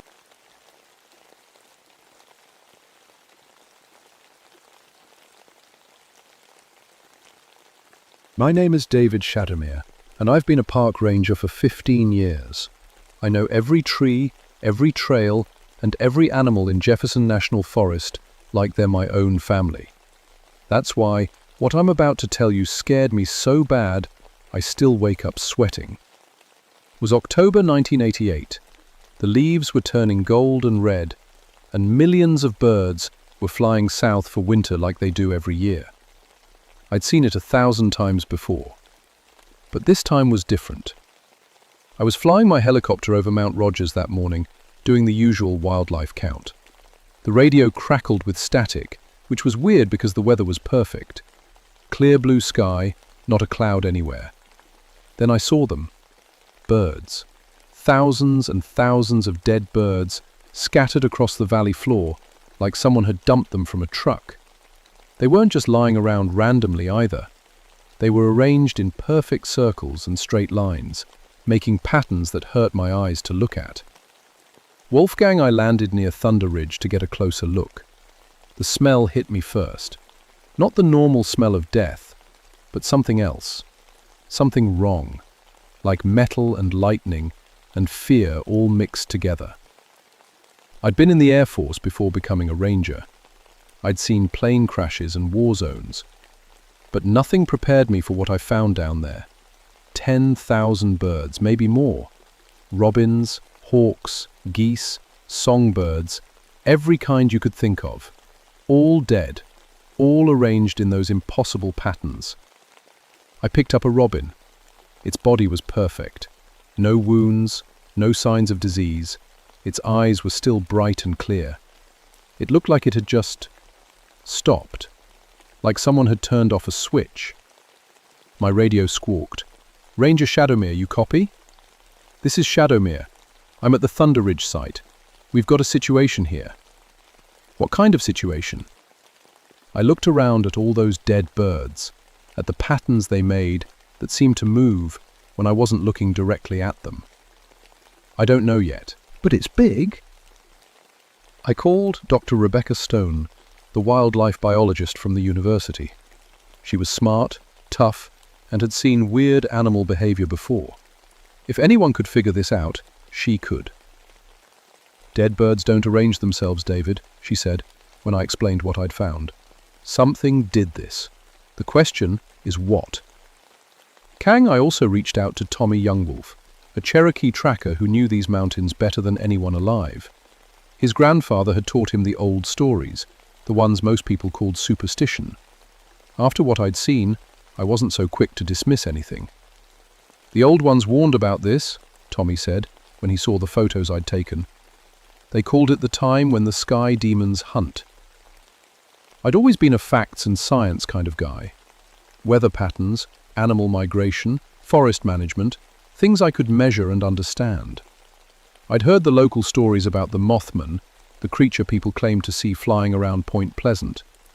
I figured it was just misidentified owls or people wanting attention.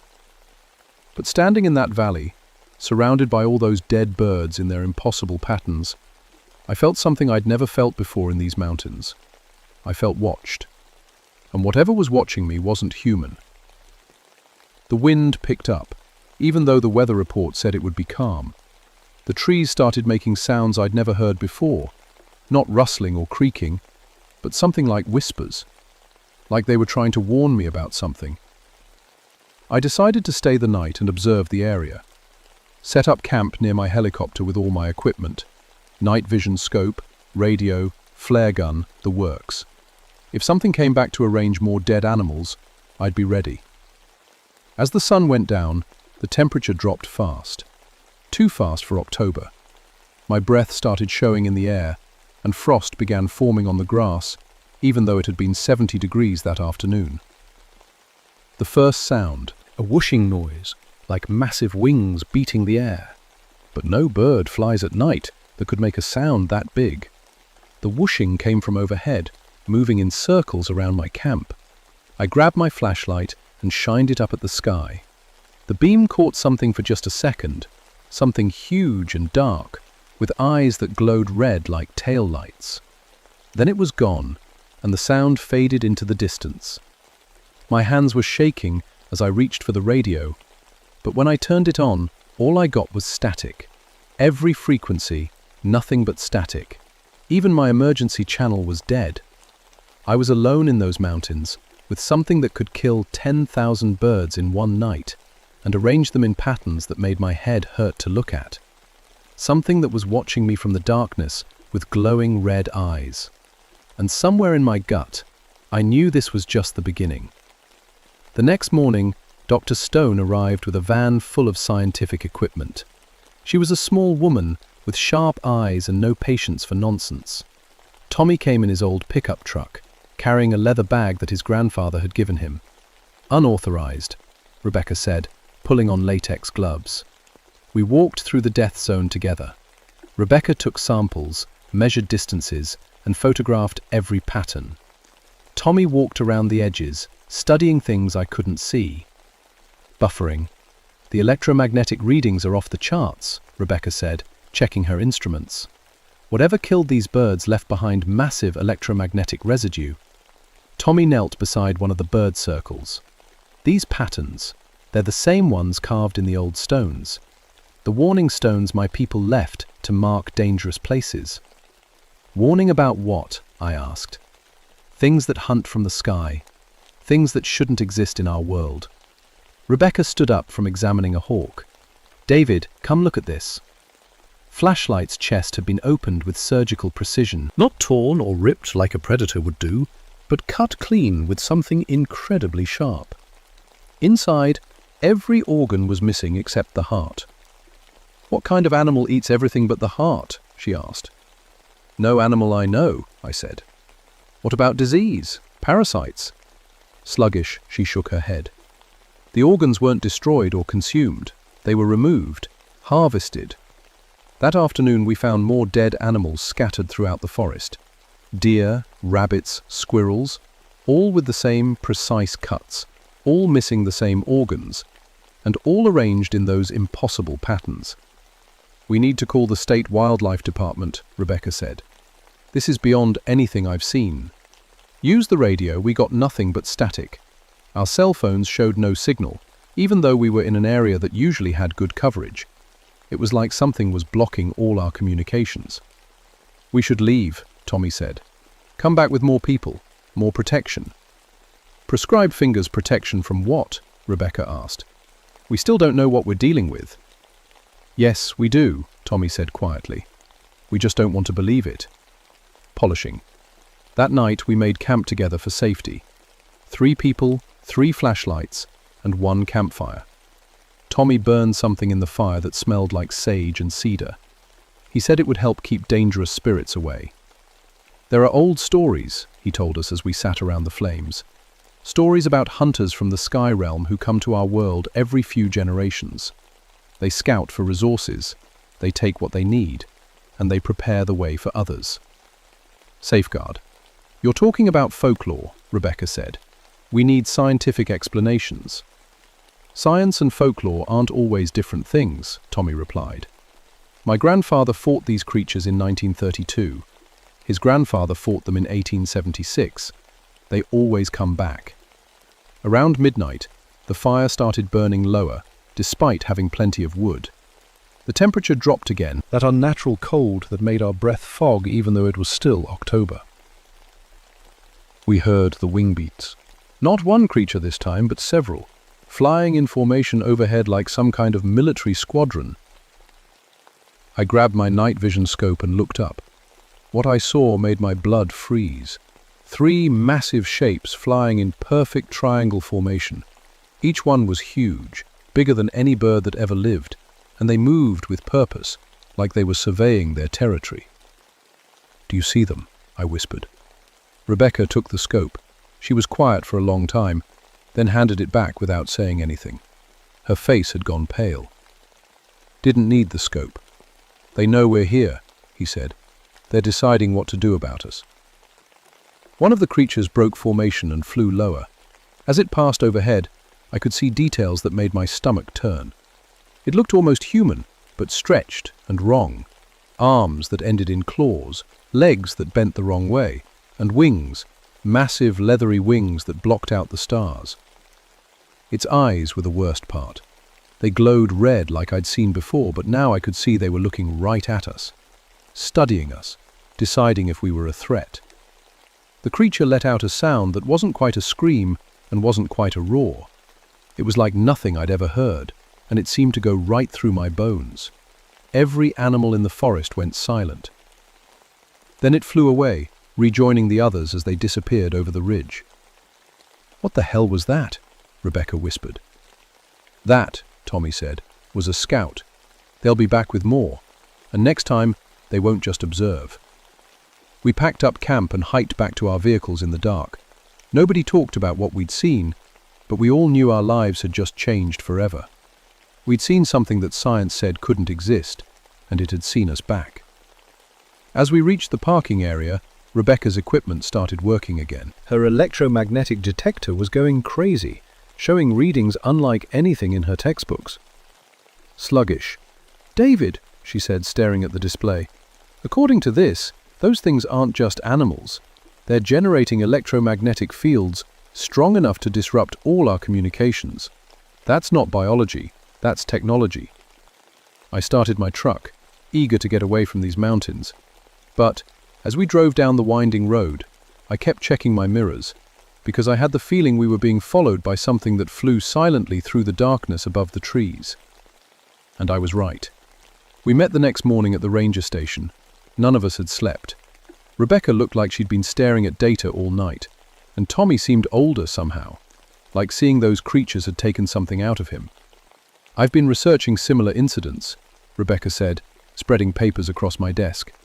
"Electromagnetic anomalies, mass animal deaths, unexplained aerial phenomena.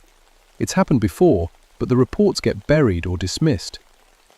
She showed us newspaper clippings going back 50 years, headlines about mysterious flying creatures, electromagnetic storms, and animal die-offs, all in remote areas, all covered up or forgotten.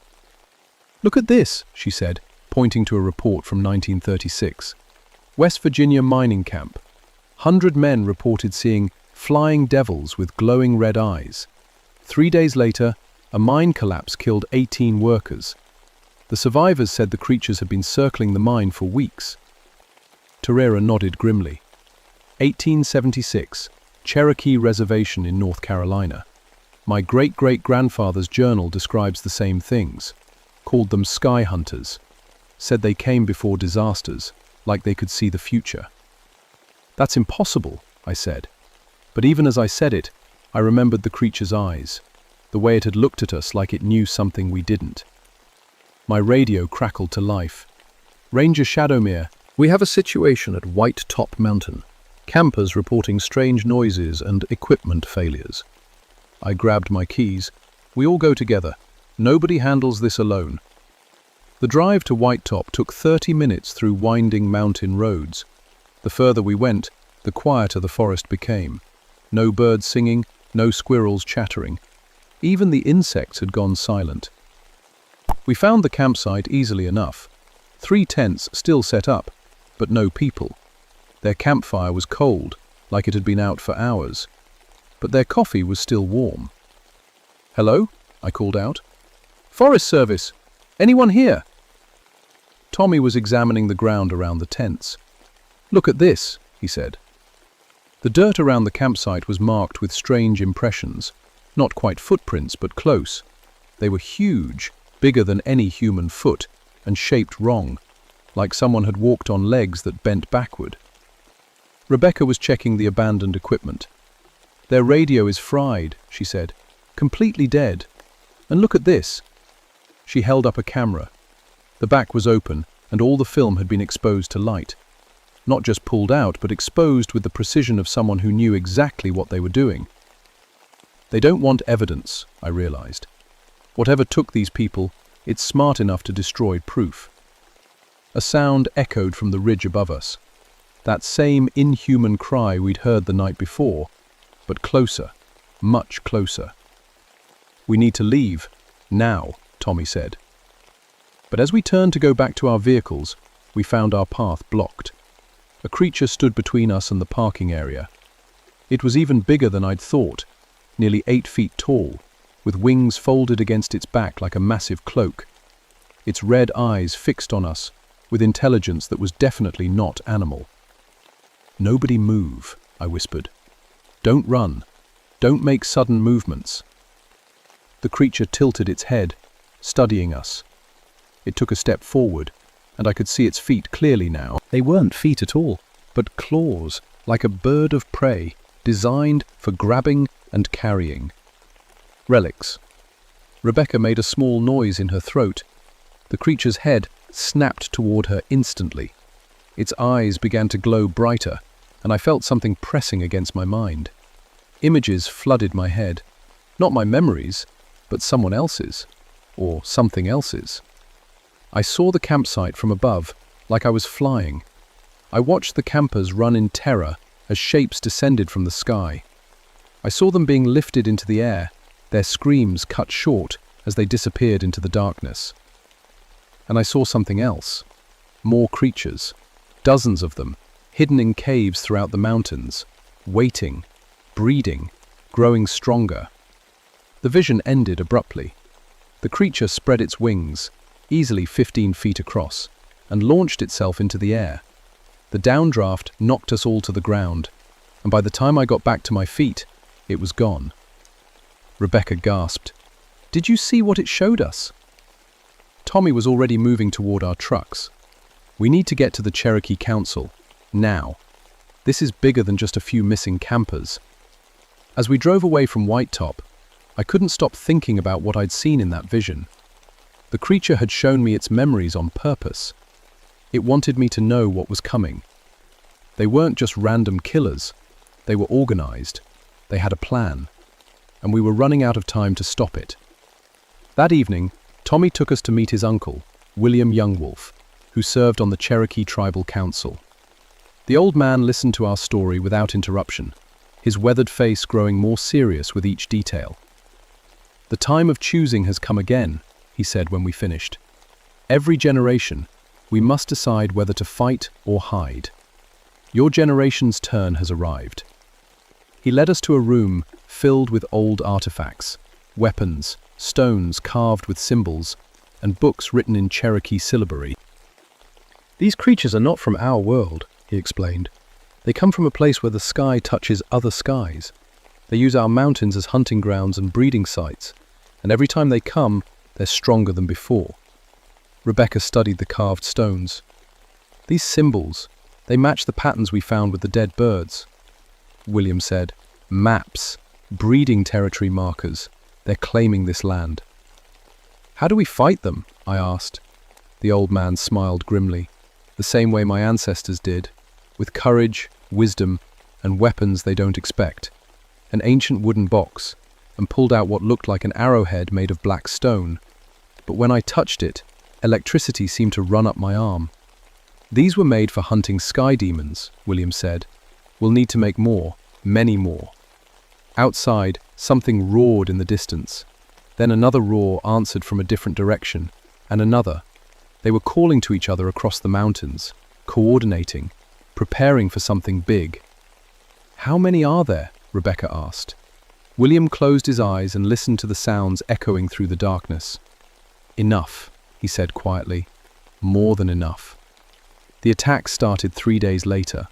At first, it was just missing hikers and campers, people who ventured too far into the remote areas and never came back. The local sheriff blamed bears or accidents, but we knew better. Then the creatures got bolder. A construction crew working on a new road reported being dive-bombed by something like a giant bat. 2 workers ended up in the hospital with deep claw marks across their backs. Rebecca had been studying the electromagnetic readings, and what she found terrified us all. "They're not just hunting randomly," she explained, showing us her charts. "Look at the pattern. They're systematically clearing out every living thing in specific areas, creating zones where nothing survives." "Hunting preserves," Tommy said darkly. "My grandfather's journal mentions this. They clear out areas and turn them into nesting sites." Youngwolf had gathered warriors from 3 different Cherokee communities, old men mostly, but tough as leather and carrying weapons that looked ancient but felt powerful. They'd been preparing for this fight their whole lives. "We have one advantage," William told us. "They don't know we still remember the old ways. They think we've forgotten how to fight them. It lasts long." But our advantage didn't. Stone started changing after our second encounter with the creatures. She became obsessed with studying them. spending hours staring at the electromagnetic readings and muttering about evolutionary advancement. "They're not invaders," she told me one night. "They're teachers. They're showing us what we could become." I should have seen the warning signs. The way her eyes started reflecting light differently. How she always seemed to know where the creatures would appear next. The way she began drawing the same symbols we'd found with the dead birds. The truth came out during our planned assault on one of their nesting sites. We'd tracked a group of creatures to a cave system near Mount Rogers. William's warriors had surrounded the area with traditional protective symbols, and we were prepared to use the ancient weapons against them. But Rebecca led the creatures straight to us. "You don't understand," she said as the first creature landed behind our position. "They're not our enemies. They're evolution itself." Tommy tried to stop her, wasn't human anymore. While they struggled, more creatures emerged from the cave. Not 3 or 4 like we'd seen before, but dozens. "She's been talking to them," William realized. They've been using her to learn about us. The battle that followed was unlike anything I could have imagined. The Cherokee warriors fought with arrows and spears that seemed to burn the creatures when they struck. But for every creature we brought down, 2 more appeared from the darkness. I found myself face to face with the largest one yet, nearly 10 feet tall, with scars across its chest like old battle wounds. This was their leader, and it wanted me, specifically. Again, images flooded my mind, but this time I fought back. I forced my own thoughts into its head, showing it every detail of our defenses, every weapon we had, every person we were trying to protect. The creature recoiled in surprise. It hadn't expected resistance. "Defiance," I shouted to the others over the sound of battle. "Advance team for something bigger. They're preparing Earth for invasion." Turbulence put an arrow through the creature's wing, sending it crashing to the ground. But as it fell, it let out a piercing cry that echoed across the mountains. An alarm call. Wilson shouted, "More are coming, many more." We retreated toward our vehicles, carrying our wounded. Rebecca tried to follow us, but she wasn't Rebecca anymore. Whatever the creatures had done to her mind had taken away everything that made her human. Tommy made the hardest choice of all. As she ran toward the creatures to warn them of our escape route, he put an arrow through her heart. She died instantly, but the look of gratitude in her eyes told us she was herself again at the end. The sky filled with flying shapes as we reached our trucks, hundreds of them, all converging on our position. We'd kicked the hornet's nest, and now they were coming with everything they had. "Drive!" I yelled, gunning my engine. We raced down the mountain roads with creatures diving at our vehicles. My windshield cracked under the impact of claws. Ton's truck rolled twice when something grabbed it from above, but he crawled out and kept fighting. Bottom of the mountain, William performed one final ceremony. Using his own blood and words in the old language, he sealed the mountain passes. The creatures could still fly over, but they couldn't bring their young through the ancient paths anymore. It mended his life. As the seal took hold, every creature in the area converged on him. He died fighting, taking down 3 of them with his bare hands and the old weapons. The immediate threat was contained. The creatures retreated to their caves to regroup, and we had bought time to prepare for what was coming next. The visions had shown me the truth. This wasn't just about a few creatures in one mountain range. They had colonies all over the world, all preparing for the same thing. Blazing. A full invasion. And it was coming soon. That was 37 years ago. I'm an old man now, and I've spent every day since then watching the skies and training others to do the same. The government finally took notice after we presented them with proof they couldn't ignore. Bodies, photographs, electromagnetic recordings. But instead of going public, they classified everything and started their own secret program. Commissioner, I became the liaison between the military and the Cherokee spiritual warriors. It's a strange job, teaching helicopter pilots how to fight interdimensional creatures while learning ancient ceremonies that conceal doorways between worlds.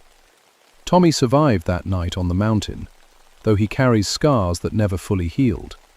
He runs the Cherokee side of the operation now, training young warriors in the old ways, and keeping watch over the sealed passages. We've learned a lot about them over the years. They're not just random monsters, they're organized, intelligent, and patient. What we fought that night was just the advance team. The real invasion force is still coming, forbidden. They reproduce quickly, adapt fast, and learn from every encounter. The second generation could camouflage themselves. The third generation showed signs of telepathic communication. We've stopped counting generations now because they've become too human-looking to easily identify. But we're stronger too. The Cherokee spiritual weapons work when combined with modern technology. We've built detection networks across the Appalachian Mountains. We've trained specialized military units in supernatural combat. Most importantly, we've learned to work together. Indigenous knowledge and government resources, ancient wisdom and modern science. It's the only way to fight something that exists in both the physical world and the spiritual realm. The creatures still hunt in remote areas. We contain what we can and cover up what we can't. Missing hikers get blamed on bears or getting lost. Electromagnetic anomalies get explained as solar flares or equipment malfunctions. Sometimes, late at night when spike, I still see them flying over the mountains, watching, waiting, planning. They know we're ready for them now. They know we remember the old ways and have new weapons. So they're being more careful, more patient. The Cherokee prophecies say the final battle will come when the sky splits open and their full force arrives. Not dozens of creatures, but thousands, maybe millions. I won't live to see that day. My arthritis keeps me grounded now, and my eyes aren't sharp enough for night watches anymore. But I've trained my replacement, a young Cherokee woman who can fly helicopters and speak to spirits with equal skill. The knowledge continues, the watch continues, the weapons are ready. And when those things finally come in force, we'll be waiting for them. Reading this and you live in the mountains, anywhere in the world, pay attention to the signs. Unexplained animal deaths, electromagnetic disturbances, the sudden silence of all wildlife. And if you see something with glowing red eyes flying overhead, don't try to photograph it. Don't try to prove it exists. Just run and call the authorities. Because some secrets are kept to protect people, not to hide the truth. Behind the Mothman's brood is real. They're out there, and they're still waiting for their chance to claim this world as their own. But as long as people like us keep watching the skies, they'll have to keep waiting. The mountains remember, and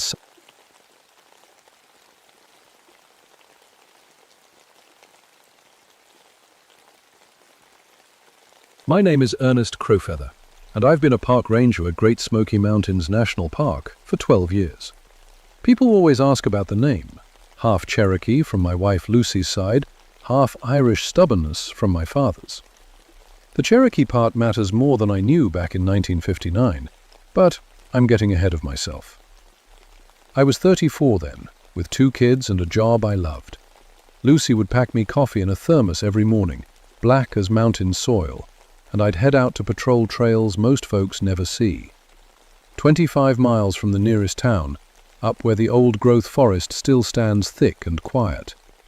That's my territory, the deep woods where cell phones don't work, and the nearest help is a day's hike away. October that year came early and cold. The leaves turned gold and red, like someone had set the mountains on fire. Hunting season was starting, which meant more people heading into places they had no business being. But hunters I could handle. What happened with the Mackenzie family was something else entirely. They came from Scotland, a grandfather, his son, daughter-in-law, and 2 grandkids.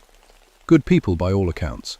Filed their camping permits properly, brought the right gear, told us exactly where they planned to hike. The kind of visitors who follow rules and respect the wilderness. When they didn't check out on schedule, we waited an extra day. Sometimes families lose track of time in the mountains, but when we found their campsite near Cataract Falls, I knew something was very wrong. Racked, tents were shredded, not torn by wind or damaged by bears, shredded, long, clean cuts that went through canvas and aluminum poles like paper. Their food was untouched, still hanging properly in bear bags 15 feet off the ground. No animal goes to that much trouble to ignore food. But the tracks stopped my heart cold. Human footprints led into camp, normal hiking boots, size 10 or so. Then, halfway across the clearing, they changed. The left foot stayed human, but the right became something else. 4 toe pads and claws. Big claws. The kind that could shred a tent without effort. Psychologists, I'd been tracking animals since I was a boy, learned from my Cherokee grandfather before he passed. Bears, mountain lions, deer. I know their sign like reading a book. These tracks didn't belong to any animal I'd ever seen. Barbara Alex Morrison arrived with the search dogs around noon. Jake was good people, ex-military like me, steady hands, calm head. The dogs were his pride and joy, trained for mountain rescue, never failed to find someone before. They took one sniff of those strange tracks and backed away, whimpering. Ranger, Jake's best bloodhound, actually tried to climb back into the truck. In 12 years of search and rescue, I'd never seen dogs act like that. "What do you think spooked them?" Jake asked, scratching his head. I have an answer. Not yet. We expanded the search grid, brought in Tommy Swimmer from the Cherokee Reservation as our guide. Tommy knew these mountains like his own backyard, could track a ghost through running water. But when he saw those mixed tracks, his face went pale. "We should call this off," he said quietly. "Call in the state police, let them handle it. 5 people are missing, Tommy, a family with kids." He looked at the claw marks on the trees, 4 parallel gouges that went 20 feet straight up an old oak. "Some things are worse than being lost, Ernest." I thought he was being dramatic. Mountain folk love their ghost stories, their legends about things that hunt in the deep woods. I figured we were looking at an injured mountain lion, maybe rabid, maybe just territorial. Big cats can walk on their hind legs sometimes when they're hurt. I was wrong about everything. As the sun started setting, we made camp near the destroyed site. Standard procedure: establish a base, search in expanding circles at first light. The temperature dropped 20 degrees after dark, which wasn't unusual for October, but it dropped fast, like someone had opened a freezer door. When we heard it, a sound like a woman crying, but wrong somehow, too deep, too wild. It echoed off the ridge walls until you couldn't tell where it came from. The dogs huddled against Jake, shaking. "Bobcat," I said, trying to convince myself. "They sound almost human sometimes." Tommy Swimmer was staring into the darkness beyond our firelight. "That's no bobcat," he whispered. "That's the wampus cat, and she's hunting." Gampa's cat stories before, Cherokee folklore about a woman transformed into something between human and mountain lion. Every kid who grew up near the reservation knew the tales. But Tommy wasn't telling stories around a campfire. He was scared, genuinely scared, and Tommy Swimmer wasn't afraid of anything in these mountains. "Tell me about the wampus cat," I said, keeping my voice steady. Toke the fire with a stick, sending sparks into the cold air. "Her name was Running Deer. Long time ago, maybe 200 years, she broke sacred law, spied on the men's hunting ceremonies where women weren't allowed. The spirits punished her, turned her into something that could never be fully human or fully animal again. And you think she's still out here? Every 20, 30 years people disappear. Always the same pattern. Camps destroyed, strange tracks, families vanishing without trace. My grandfather told stories. His grandfather told stories. Goes back generations." Jake was checking his rifle, though he kept it casual. "Assuming this isn't folklore, what exactly are we dealing with?" "Something that thinks like a person, but hunts like a cat. Something that can change its shape, walk on 2 legs or 4. Something that's been angry for 2 centuries and takes it out on anyone who gets too deep into her territory." The crying sound came again, closer this time, definitely moving in our direction. I'd been in Korea, seen combat, faced down armed men trying to kill me, but this sound made my skin crawl in a way gunfire never did. Our dog suddenly bolted, just ran straight into the dark woods, yelping like something was chasing them. 3 trained search and rescue animals abandoning their handlers. That doesn't happen. "We need to find those dogs," Jake said, grabbing his flashlight. "No," Tommy grabbed his arm. "Dogs know better than people sometimes. They're not running from something, they're running to safety. I was about to argue when we heard branches snapping in the tree line, heavy footsteps, but the rhythm was wrong. Not quite human, not quite animal. Something moving carefully, testing each step. My flashlight beam caught yellow eyes 30 feet away, not reflecting yellow like deer or raccoons, glowing yellow, like there was fire behind them. They were too high off the ground to be any normal animal, maybe 6 feet up, but they moved side to side like a cat watching prey. "Everyone stay calm," I whispered, reaching for my sidearm. "Don't run, don't make sudden movements." The eyes disappeared. Complete darkness, complete silence.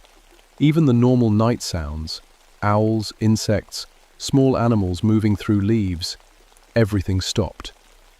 Then something landed in our camp, terminated the ground between our tents like it had dropped from the sky. Bipedal, covered in dark fur or hair, built like a linebacker but moving like a dancer. The face was the worst part. Human enough to show intelligence, animal enough to show hunger. Those yellow eyes fixed on each of us in turn, measuring, deciding. Jake's rifle was up and aimed before I could blink. "Federal agents! Don't move!" The thing tilted its head like it was amused.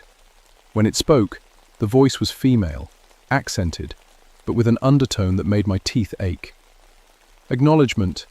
You hunt in my domain without permission," it said. "You bring guns to sacred ground. You disturb the bones of my people." "We're looking for a missing family," I said, trying to keep my voice steady. "The Mackenzies. Have you seen them?" It smiled, showing teeth that belonged in a big cat's mouth. "I have tasted them. Their hearts were strong, full of fear. The children's hearts were sweetest." Jake's finger tightened on the trigger. "You killed kids?" "I am what your kind made me. Hunter, killer, forever hungry. Their hearts feed my curse, keep me strong enough to hunt again."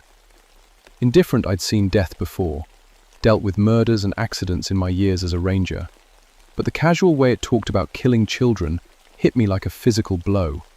This wasn't some mountain lion or rabid animal. This was something that chose to hurt people. "Where their bodies?" I demanded. It gestured toward the deeper woods with one clawed hand. "Safe in the trees, away from scavengers. I keep them fresh for when hunger comes again." That's when Jake fired. 3 quick shots, center mass, the kind of grouping that drops a man instantly. The bullets hit. I saw the impacts, but the creature just staggered back a step and laughed. "Iron cannot kill what iron created," it said. "Your people's weapons made me. Cherokee magic keeps me alive." Indicted faster than anything that size should move. One moment, it was 10 feet away. The next, it had Jake by the throat, lifting him off the ground with one hand. His rifle fell into the fire, sending sparks everywhere. "But you can still bleed," it whispered, and its claws extended like switchblades. I emptied my pistol into its back, all 6 rounds. It turned to look at me with mild irritation, still holding Jake in the air. "Your turn will come, Ranger Man. But first I smell Cherokee blood on you. That makes you special." Bandwidth, it dropped Jake and vanished into the darkness. Not ran, vanished, like it had never been there, except for the claw marks on Jake's neck and the lingering smell of something wild and wrong. Jake was unconscious but breathing. Tommy was praying in Cherokee, words I didn't understand but recognized as desperate. And somewhere in the darkness, that thing was still out there, still hunting. I radioed for emergency backup and medical evacuation, but we were too far out, too deep in the mountains. The radio crackled with static and dead air. We were on our own with something that had killed a family and promised to kill us too. The worst part was what it had said about Cherokee blood, about me being special. Lucy was full-blood Cherokee, which made our kids half. If this thing was targeting people with Cherokee heritage, my family was in danger. As I tried to stop Jake's bleeding, and Tommy kept watch with a rifle that we now knew was useless, I realized we weren't dealing with an animal or even a person. We were dealing with something that had been hunting these mountains for 200 years, something that modern weapons couldn't kill. Unless who I was. We spent the rest of the night taking turns on watch, while Jake drifted in and out of consciousness. The claw marks on his neck were deep, but clean, like surgical cuts. They should have killed him, but the creature had been precise, careful. It wanted him alive. "Why didn't it kill us?"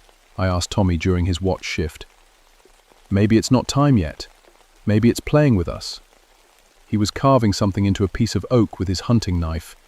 Symbols I didn't recognize but felt important. My grandfather gave me these protection marks. Might help, might not. But Cherokee magic is old, older than whatever curse made that thing. Dawn broke, we found the Mackenzie family. They were arranged in a circle 40 feet up in the branches of an ancient oak tree. Not thrown there, not dragged up, arranged. Each body was positioned carefully, Arms folded, eyes closed. Someone, or something, had taken time with them, treated them with a respect that made the whole scene even more disturbing. The hearts had been removed with surgical precision. No torn flesh, no savage wounds. Clean cuts that suggested both intelligence and practice. This wasn't random killing, it was ritual. "Jesus," Jake whispered. He was awake now, voice hoarse from the throat wounds. Who could get bodies that high up? That tree doesn't have branches for the first 30 feet. Officers were studying the symbols carved into the oak's trunk. She could. Wampus cat can climb anything, jump higher than any normal animal. But look at these markings. The symbols were Cherokee, but older than anything I'd seen before. They seemed to shift and move when I looked directly at them, making my eyes water. What do they say? Old words, warning words. This is sacred ground, and she's protecting it the only way she knows how. Tommy's face was grim. The family wasn't random, Ernest. They camped on Cherokee burial ground, disturbed ancestor spirits. Discharge, that doesn't justify murder. No, but it explains why she's so angry. We called in the state police and coroner, but it would take them hours to reach us. While we waited, I tried reaching Lucy on the radio. Static and dead air. Tried calling the ranger station. Nothing.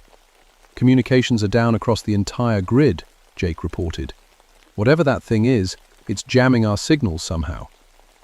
That's when we found the second campsite. At the Mackenzie location, we discovered the remains of another camp. This one was older, maybe a week or two. 2 tents, both shredded the same way. But no bodies this time, just bloodstains, and more of those impossible tracks. "Cardboard college kids," Jake said, reading the abandoned permit forms. "From Kentucky, hiking the Appalachian Trail connection." Tommy was examining the ground around their fire pit. They ran. Got away, but she followed. Track pattern shows pursuit, fear, desperate flight through heavy brush. Lung half a mile before finding them, or what was left of them. The young man had made it farther. His body was tangled in a deadfall 100 yards ahead of his girlfriend. Both had claw marks across their backs, deep gouges that suggested the creature had been toying with them, letting them think they could escape. 3 separate incidents, I said, trying to think like a cop instead of a scared man. 3 different time periods. This isn't random hunting, it's pattern behavior. Jake was checking their backpacks for identification. And she's getting bolder. More frequent kills, less effort to hide evidence. A branch snapped behind us. We spun around, weapons ready. I think the other beginning, the Tracketly world-only empty forest. The normal sounds of daytime birds and insects had stopped again, that same unnatural silence we'd experienced the night before. "She's watching us," Tommy said quietly, deciding when to finish what she started. Radio crackled to life. Static, then a voice. Lucy's voice, but wrong somehow. Too calm, too distant.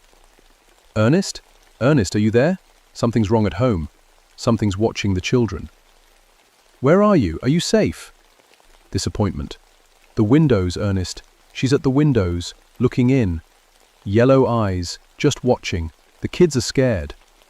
Wavelength. The radio went dead. I tried calling back, but got only static. "It's 25 miles to our house," I told Jake and Tommy. "If I leave now, drive hard, I can be there in 2 hours." "That's what it wants," Tommy said. "Split us up, isolate us. Classic hunter behavior." My family. You run straight into its trap. We need help, Ernest. Real help. Cherokee help. He pulled out an old cell phone and dialed a number. Somehow, impossibly, the call went through. Grandfather? It's Tommy. We need you to come to Cataract Falls. Bring the old weapons, the blessed ones, and bring the other warriors. A pause. Yes, Grandfather. It's the Wampus cat. She's hunting again. While we waited for Tommy's grandfather, Jake and I secured the crime scenes as best we could. But the creature, running deer, the Wampus cat, wasn't done with us yet. Feng. The attacks came in broad daylight. First, our vehicles. All 4 tires on my truck, slashed with surgical precision. Jake's Ranger Jeep had its engine compartment torn apart, wires and hoses scattered like confetti. We were stranded, 25 miles from help, with something that could apparently disable modern machinery. Then, the psychological warfare began. Items from our packs appeared in strange places. My spare socks hanging from tree branches 30 feet up, Jake's compass buried point down in the exact center of the Mackenzie family's original campfire. Personal items arranged in patterns that suggested we were being studied, catalogued, prepared for something. She's learning about us, Tommy said. How we think, what we fear, what matters to us. The radio chattered to life again. Lucy's voice, my children's voices, calling for help. But the timing was wrong, the words slightly off. It was mimicking them, using their voices as bait. Daddy, please come home. The kitty lady is scratching at my window. My daughter Sarah's voice, perfect, except for the adult fear underneath the child's words. No 6-year-old talks about being afraid with that kind of controlled terror.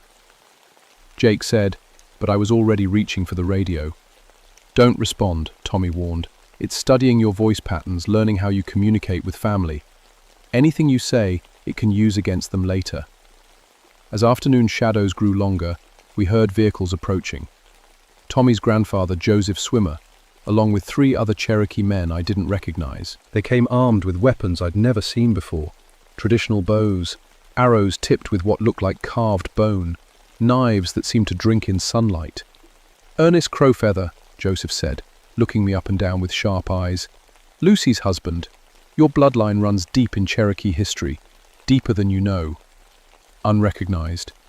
What does that mean? Forensic. It means the Wampus cat isn't hunting random victims anymore.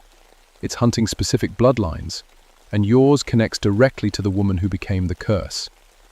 He handed me one of the bone-tipped arrows. Running deer was your wife's great-great-grandmother. That makes your children part of the original bloodline.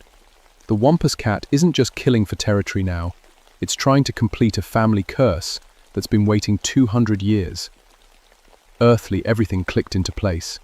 The personal items, the mimicked voices, the focus on me specifically. This wasn't random hunting. It was targeted, purposeful, personal. My family wasn't just in danger, they were the real target. And I was exactly where the creature wanted me, 25 miles away, unable to protect them.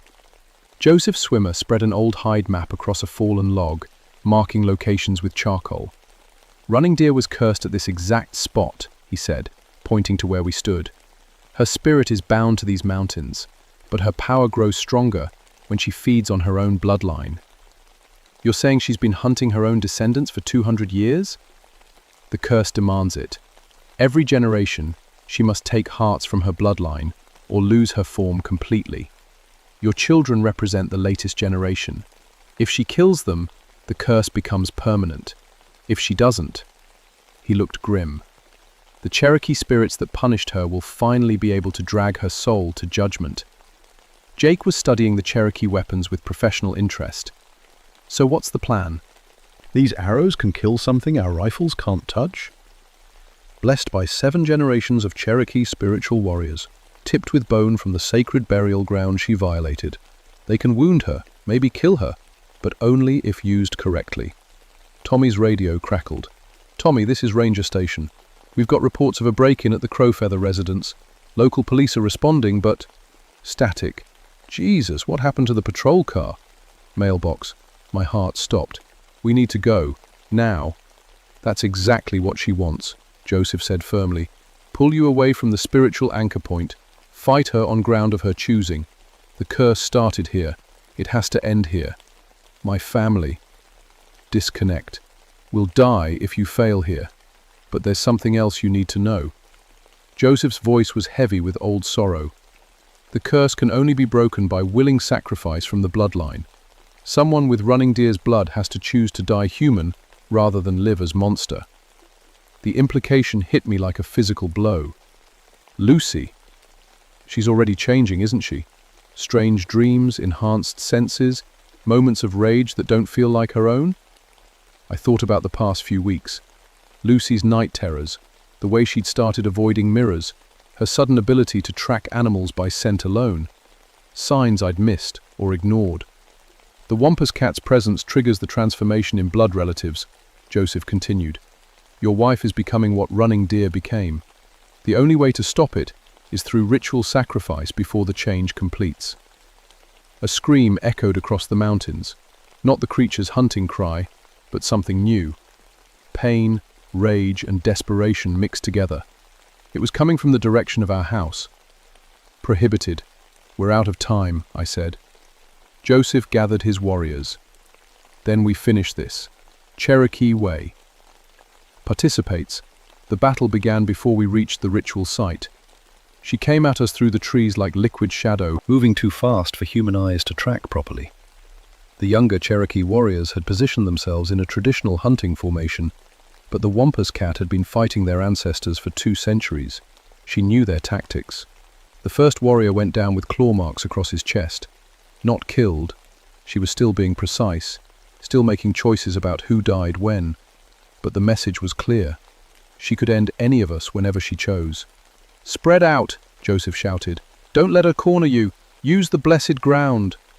We were fighting on the original curse site now, where Cherokee shamans had first transformed running deer. The symbols carved into trees and rocks seemed to glow with their own light, and the Wampus cat moved differently here, more carefully, like the ground itself was fighting her. Jake put 3 arrows into her torso. Normal arrows would have been useless, but these were blessed Cherokee weapons. Black blood flowed from the wounds, and for the first time since we'd encountered her, the creature looked genuinely hurt. Iron cannot kill what iron created, she snarled, but old magic still has teeth. She focused on me now, abandoning the other fighters. Where is the woman, Ernest Crowfeather? Where is Lucy running deer, Crowfeather? She belongs to me now.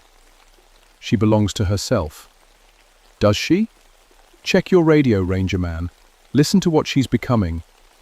Lucy's voice came through clearly, but wrong in every way that mattered. Ernest, I can smell everything. Every rabbit in the woods, every deer trail, every human who's passed through here in the last week. And I'm so hungry. God help me. I'm so hungry. Lucy, stay in the house. Lock the doors. Keep the kids safe. The kids. Her voice was changing, becoming deeper, more animal. They smell like prey, Ernest. My own children smell like prey, and I want to hunt them. The radio went dead. The Wampus cat smiled, showing those terrible teeth. Choose quickly, Ranger Man. Save your wife or save your children. You cannot do both. Zax when I understood the real trap. This had never been about killing me or even killing my family. It was about forcing impossible choices, breaking spirits along with bodies. The Wampus cat fed on more than hearts. She fed on despair. But Joseph Swimmer had taught me something about Cherokee warfare. Sometimes the only way to win is to refuse the enemy's terms entirely. Tommy, I called to him. How long does it take to complete the ritual sacrifice? Bernice. Minutes if the person is willing. Hours if they fight it. Preparations. And if someone else volunteers instead? Breaking. Joseph's eyes widened with understanding. The curse requires running deer's bloodline, but it doesn't specify which generation. Plunge. Lucy, which made me part of the bloodline by marriage and blood mixing. Not the direct target, but close enough for Cherokee magic to accept as substitute. Ernest, no, Tommy said, reading my intention. There has to be another way. Blindness.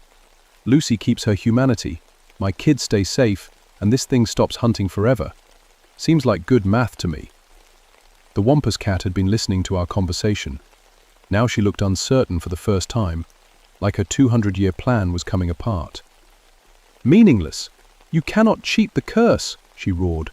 "I have waited too long, suffered too much." "You've suffered," I said, raising one of the blessed arrows. "But you've also murdered innocent people.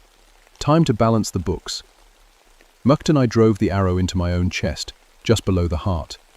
Cherokee magic flowed through the blessed bone tip, burning like fire through my veins. The Wampus cat screamed, not in anger now, but in genuine fear. "Joseph," I gasped, "finish the ritual while the bloodline sacrifice is still fresh." Turbulence. The Cherokee spiritual warriors began chanting in their ancient language, words of binding and judgment that had been waiting 2 centuries to be spoken. The Wampus cat's form began to shift and blur, losing cohesion as the curse that held her together unraveled. Investigators, dying wasn't as easy as I'd hoped.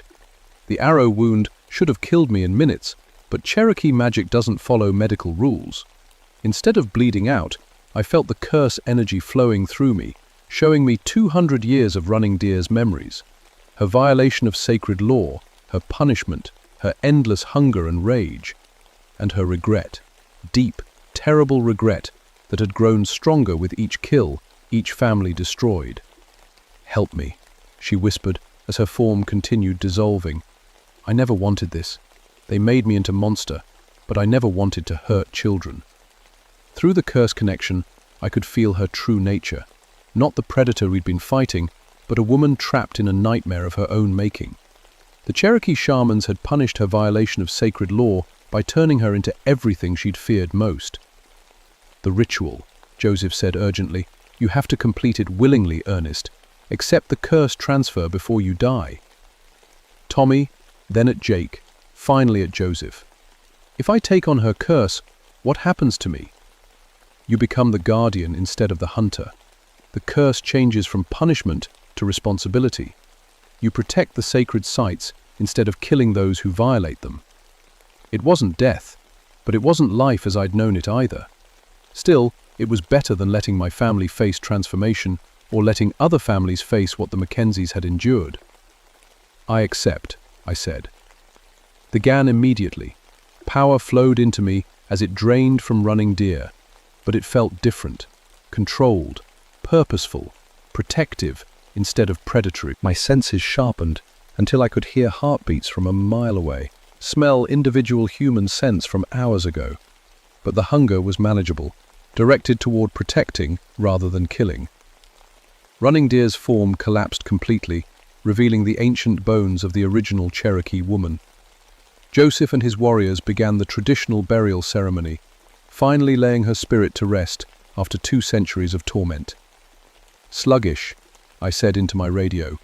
The connection was clear now, cleaner than it had ever been. "Confiscated." "Ernest? Something's happening. The hunger is going away. I feel normal again." "It's over. Take the kids to your mother's house and wait for me there. I'll explain everything when I get back." Cornfill. I get back? The curse had changed me in ways I was only beginning to understand. I was stronger, faster, more aware than any human should be. But I was also tied to these mountains now, bound to protect Cherokee's sacred sites and burial grounds from future violations. Amendment. Jake helped me to my feet. The arrow wound had healed completely, leaving only a small scar and the certainty that I wasn't quite human anymore. "So what happens now?" he asked. "Now we file reports that make sense to people who don't believe in curses. Bear attacks, hiking accidents, human predators. And we make sure this never happens again." Repetition. Swimmer gathered the blessed weapons. "You'll need training, Ernest. Learning to control what you've become. Understanding your new responsibilities. It won't be easy." Bilingual. "Will I be able to stay with my family?" Paycheck. "Yes, but you'll be different. They'll sense the change even if they can't name it. Your children especially. They carry the bloodline too, and bloodline recognizes power." Polluted. Over the following weeks, we crafted official stories that satisfied authorities. The Mackenzie family and college students had been killed by a rogue mountain lion, later destroyed by park rangers. Morrison and I received commendations for our courage under fire. The Cherokee involvement was completely omitted from all reports. But the real work was just beginning. I discover other sites across the Appalachians waiting for the right trigger to awaken them. Cherokee burial grounds, sacred hunting territories, places where old magic still held power over the modern world. My new role as guardian meant protecting these sites from development, camping violations, and spiritual disturbances that could create new monsters. The government took notice. Not officially, there are no federal departments that handle supernatural threats, but certain individuals in certain agencies began consulting me on unusual incidents across the Southeast. I became a cultural liaison specialist, which provided cover for my real work. Lucy adapted to having a husband who could track scents like a bloodhound and hear conversations from the next county. The kids grew up knowing their father was different, but they also learned Cherokee traditions from their mother's family and understood the responsibility that came with their heritage. Sometimes, late at night when the mountains are quiet, I can still hear Running Deer's spirit. Not the tortured creature she became, but the woman she was before the curse. She's at peace now, grateful that her 200-year nightmare finally ended. But I also hear other things, older things, deeper things, curses and guardians, spirits and monsters, all maintaining the balance between the modern world and ancient powers that most people will never know exist. My name is Ernest Crowfeather, and I've been protecting the Great Smoky Mountains for 66 years now. People think I look good for my age, but they don't understand that Cherokee magic operates by different rules than normal time. I'm still here because the work isn't finished. There are still sacred sites to protect, still families who might wander into places they don't understand, still curses waiting to be triggered by careless violations of old laws. In other mountains, on other reservations, other guardians are doing the same work. We don't meet often, don't coordinate through official channels, but we know each other by the scent of old magic and the weight of chosen responsibility. The Wampus cat is gone, but the need for protectors remains. And sometimes, just sometimes, when hikers report strange sounds in the deep woods, or campers find their sites mysteriously relocated away from burial grounds, they're encountering not a monster, but a guardian doing what guardians do. We keep the balance. We protect both worlds. And we never stop watching.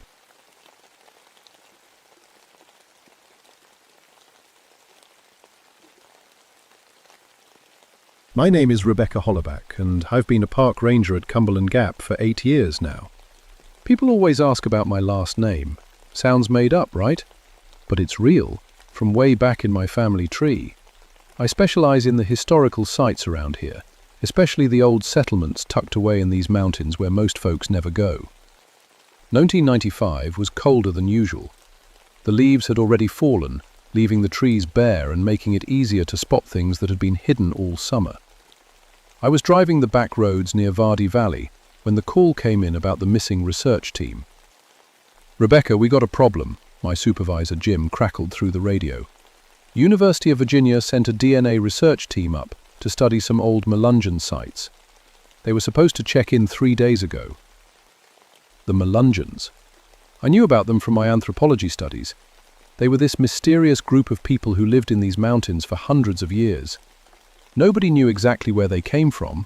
Some said Portugal, others said Turkey, maybe Cherokee. What everyone agreed on was that they kept to themselves and had their own ways. "Where'd they go missing?" I asked, already turning my truck toward the deeper hollows. "Where was near the old Collins homestead? You know it?" I did. It was one of those places that felt wrong even in broad daylight. The locals wouldn't go near it, and they never wanted to talk about why. In all my years giving tours, whenever I mentioned the old Melungeon settlements, people would get quiet and change the subject. The Collins place sat at the end of a winding dirt road that barely deserved the name. My truck bounced and rattled over rocks and ruts until I finally saw the old cabin through the trees. It was more falling down than standing up, with a sagging roof and broken windows that looked like dead eyes. But attention was the white van parked beside it. University plates, just like Jim had described. The doors were wide open and equipment was scattered around like someone had left in a hurry. I grabbed my radio and my flashlight, even though it was still afternoon. Something about this place made me want extra light. "Jim, I found their van. Looks like they left everything behind." The silence that came back made my skin crawl. I walked over to look at their stuff. Expensive equipment, DNA analyzers, sample containers, laptop computers. Not the kind of things you just abandon. On the ground near the van, I found a stack of papers held down by a rock. Research notes, genealogy charts, and something that made me stop cold. It was a family tree diagram, but not like any I'd seen before. The names went back 300 years, and some of the connections didn't make sense. People born decades apart were listed as siblings, death dates that came before birth dates, and at the bottom, in fresh ink, someone had written, "Impossible. The DNA doesn't lie, but this can't be right." A wind picked up, rustling the papers in my hands. But there was something weird about it. It sounded almost like voices. Low, mumbling voices speaking words I couldn't quite make out. I looked up at the trees, but they weren't moving at all. That's when I noticed the smell. Sweet and thick, like flowers left too long in water. It was coming from the direction of the old cabin and getting stronger. I've been in these mountains my whole life. I know what normal looks like, and this wasn't it. The hair on my arms stood up, and every instinct I had was screaming at me to get back in my truck and drive away. But 4 people were missing, and I had a job to do. Stabilized, I radio again. "Jim, I'm going to check the cabin. If you don't hear from me in 30 minutes, send backup." The static that came back sounded almost like laughter. The front door of the cabin hung open like a mouth. I called out as I approached, hoping to hear one of the researchers call back. Instead, my voice seemed to get swallowed up by the air itself, like the mountains were drinking the sound. Cabin was bigger, rooms stretched back into shadows that my flashlight couldn't quite reach, even though from the outside I could see this was just a one-room shack. My mind tried to make sense of it, but the harder I looked, the more wrong it became. Research team had set up their equipment in what should have been the main room. Computers hummed quietly, their screens showing data that made my stomach turn. DNA sequences, but not like any I'd learned about in college. These had extra patterns, repeating sections that formed shapes that hurt to look at. On one of the tables, I found more papers, field notes in 4 different handwritings. Day 1. Initial samples from cemetery show unusual genetic markers, preservation beyond anything we've seen. Day 2. Carbon dating inconsistent. Some samples appear to be aging in reverse. Day 3. Genealogy research confirms impossible family connections. Subjects appear to share DNA across centuries. Day 4. Voices in the recording equipment. No one was speaking. Day 4. That was yesterday. I kept reading. Late night, day 4. Sarah saw someone in the cabin with us. Described, elderly woman in old-fashioned dress. When we looked, no one there. Equipment registered presence of 5 additional people. Early morning, day 5. We're not alone here. The locals were right to stay away. The DNA results show something that can't be real. Some of these samples are from people who are still alive, but the tissue is over 200 years old.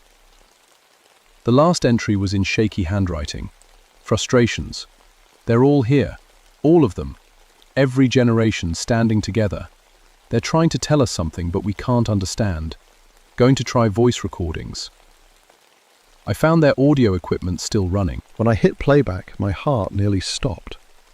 While those few minutes were normal, team members discussing their findings, arguing about test results, then, underneath their voices, other sounds started creeping in. Whispers in languages I didn't recognize. An old woman humming a tune that made my bones ache. And then, clear as day, a man's voice speaking in an accent I'd never heard before. She comes. The bloodline calls to itself. She will understand what you cannot. One of the researchers, a woman, responded, "Who's there? We can't see anyone." We are always here, in the blood, in the bone, in the memory that passes from mother to child. You dig where you should not dig. You seek what should remain hidden. The woman's voice got shaky. We're just studying genealogy, historical DNA analysis. History lives here. It does not sleep in your machines. That's when the screaming started. Blazing. Not from the researchers, from the equipment itself. Every machine began shrieking at once, a sound like metal being torn apart. On the recording, I could hear the team shouting, panicking, trying to shut down their computers. And underneath it all, that old woman's humming got louder and louder until it drowned out everything else. Then, silence. I checked the timestamp. The recording had stopped at 3:17 a.m. this morning, just 8 hours ago. My hands were shaking as I turned off the playback. That's when I noticed that one of the computers was still running a program. The screen showed a real-time DNA analysis, but the sample container was empty. The machine was analyzing something that wasn't there, and the results kept changing, as if the invisible sample was evolving while I watched. But the worst part was the name at the top of the screen. It said Sample, Rebecca Hollowback, Historical Comparison. They had been running my DNA I'd never given them. And according to the computer, I was a perfect genetic match for samples that were 300 years old. A floorboard creaked behind me. I turned around and saw her, an elderly woman in a long brown dress that looked like it came from the 1800s. She had dark skin and sharp eyes that seemed to look right through me. "You should not have come here, child," she said in a voice like wind through autumn leaves. But then again, the blood always calls us home. I tried to speak, but my throat had closed up. "I am Mahala Collins," she said, stepping closer. "And you, Rebecca Hollowback, are my great-great-granddaughter. Welcome to the family." I blinked hard, sure I was seeing things. But when I opened my eyes, Mahala Collins was still there, solid as the floor beneath my feet. She looked maybe 70, but something about her felt much older. "That's impossible," I managed to say. "Collins died in the 1800s. I've read the records." She smiled, showing teeth too white for someone her apparent age. "Records lie, child. Names get changed, dates get mixed up. But blood doesn't lie. Blood remembers everything." She gestured to the computer screen showing my DNA analysis. Those young folks with their machines, they thought they could study us like bugs under glass. They didn't understand that some things study back. "Where are they?" I asked. "The research team?" "Learning," she said simply. "Come, I'll show you." Every instinct told me not to follow her, but my feet moved anyway. She led me deeper into the cabin, through rooms that shouldn't exist, down a hallway that stretched much farther than the building could possibly hold. The smell got stronger as we walked, that sweet, thick scent like old flowers. And with it came other smells: wood smoke, homemade soap, something like wet earth. "The Hollow remembers," Mahala said as we walked. "Every person who lived here, every birth, every death. In a place like this, where the same families lived for generations, all that memory builds up like layers of rock." We reached a door at the end of the hall. She opened it, and cool air rushed out, carrying voices with it. Dozens of voices, maybe more, all speaking at once in a low murmur that sounded like a crowd having conversations in the next room. Beyond the door was a staircase leading down into the mountain itself.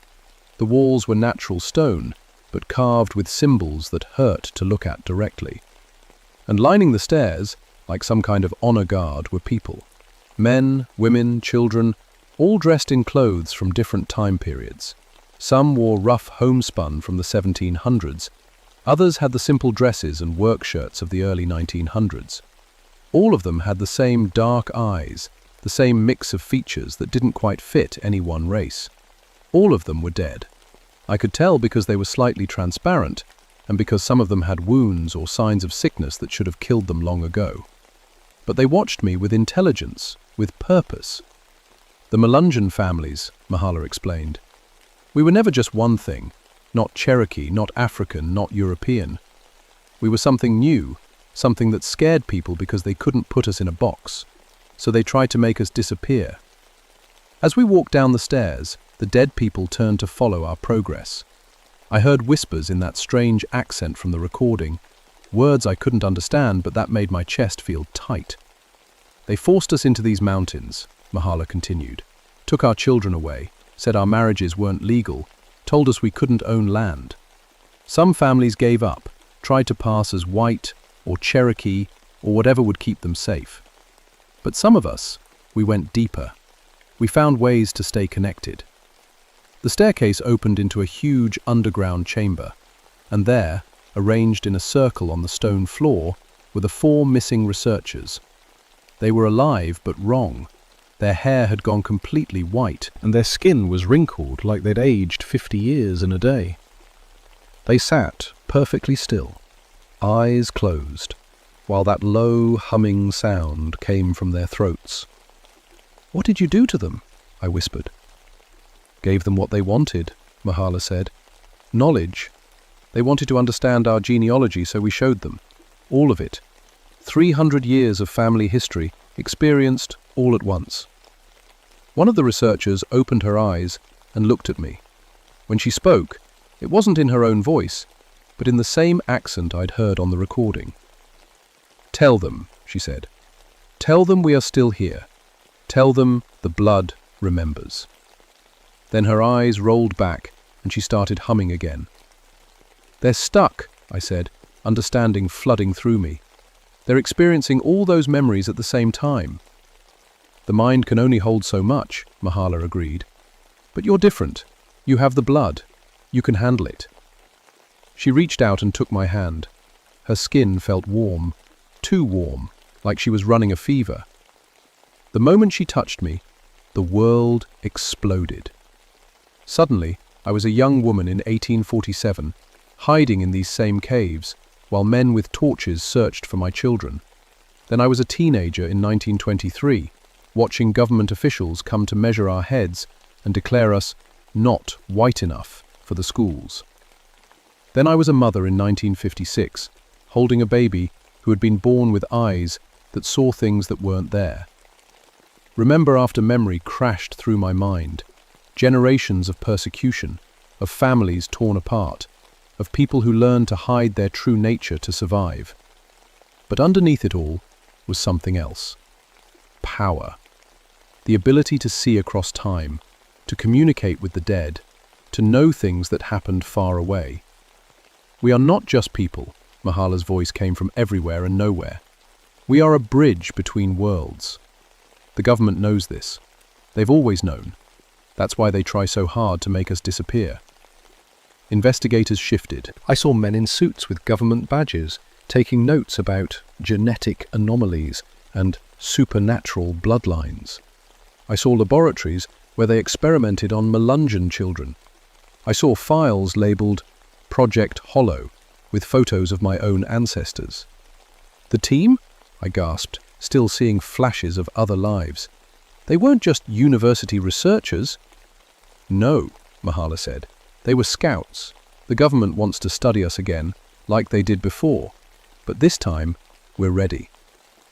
Around us began to glow with pale light. The humming from the trapped researchers got louder, and I realized it wasn't just random sound. It was words, repeated over and over. "Protect the bloodline. Protect the secret.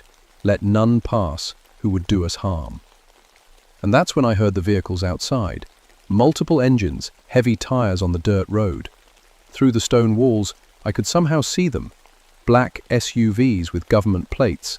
Men with weapons and equipment designed to detect and contain supernatural activity. "They followed the researchers' signal," Mahala said. "They're coming for all of us." The sound of car doors slamming echoed down through the mountain like gunshots. Mahala squeezed my hand tighter, and more memories flooded in. But these were different. These showed me what the Melungeon ancestors could do when they were threatened. "Every time they've come for us," she said, "we've found ways to protect ourselves. Sometimes we hide, sometimes we fight, and sometimes—" The air around us began to shimmer. The transparent figures of the dead Melungeons became more solid, more real. Their eyes blazed with cold fire. Sometimes we remind them why their ancestors were afraid of the dark places in these mountains. Heavy footsteps echoed from above, commands being shouted in military-style language. I heard equipment being moved, the high whine of electronic devices powering up. "Rebecca," Mahala said urgently, "You have a choice to make. Your bloodline connects you to all of this, but you've lived in their world. You can walk away right now, go back to being just a park ranger, and they'll probably leave you alone. Or what? Or you become who you really are." One of the trapped researchers opened her eyes again. This time when she spoke, I recognized the voice. It was my own great-grandmother, who had died when I was 5. "Little bird," she said in the Cherokee my great-grandmother had taught me, "the hollow calls to its children. Will you answer?" Above us, the footsteps had reached the cabin. I heard electronic equipment squealing, the same sound from the audio recording. Whatever the government team had brought to detect supernatural activity, it was going crazy. "Contingency Protocol 7, a man's voice commanded. "Full spectral suppression. No one gets out alive." That's when I understood. This wasn't a rescue mission. They were here to clean up loose ends, the researchers, me, anyone who had seen too much. The missing DNA team had discovered something the government wanted to keep secret, and now everyone involved had to disappear. "They've done this before," I said, the knowledge coming from memories that weren't mine. "To our families, for generations." "Yes," Mahala said, "but never when we were ready for them." She let go of my hand, and immediately I felt stronger, more aware. I could sense the men above us, count their heartbeats, smell their fear sweat. I could feel the electronic equipment they carried like insects crawling on my skin. Capitalists. What do I need to do? Prohibited. "Nothing," she said. "Just remember who you are." Blindness. The chamber filled with light, as every one of the dead Melungeons raised their hands. The humming from the trapped researchers became a chant, words in the old language that made the stone walls themselves vibrate. And then I felt them. All of them. Every ancestor, every generation of my family that had lived and died in these mountains. Their memories became mine. Their knowledge flowed into me like water rushing into a dry riverbed. I understood now why the government feared us.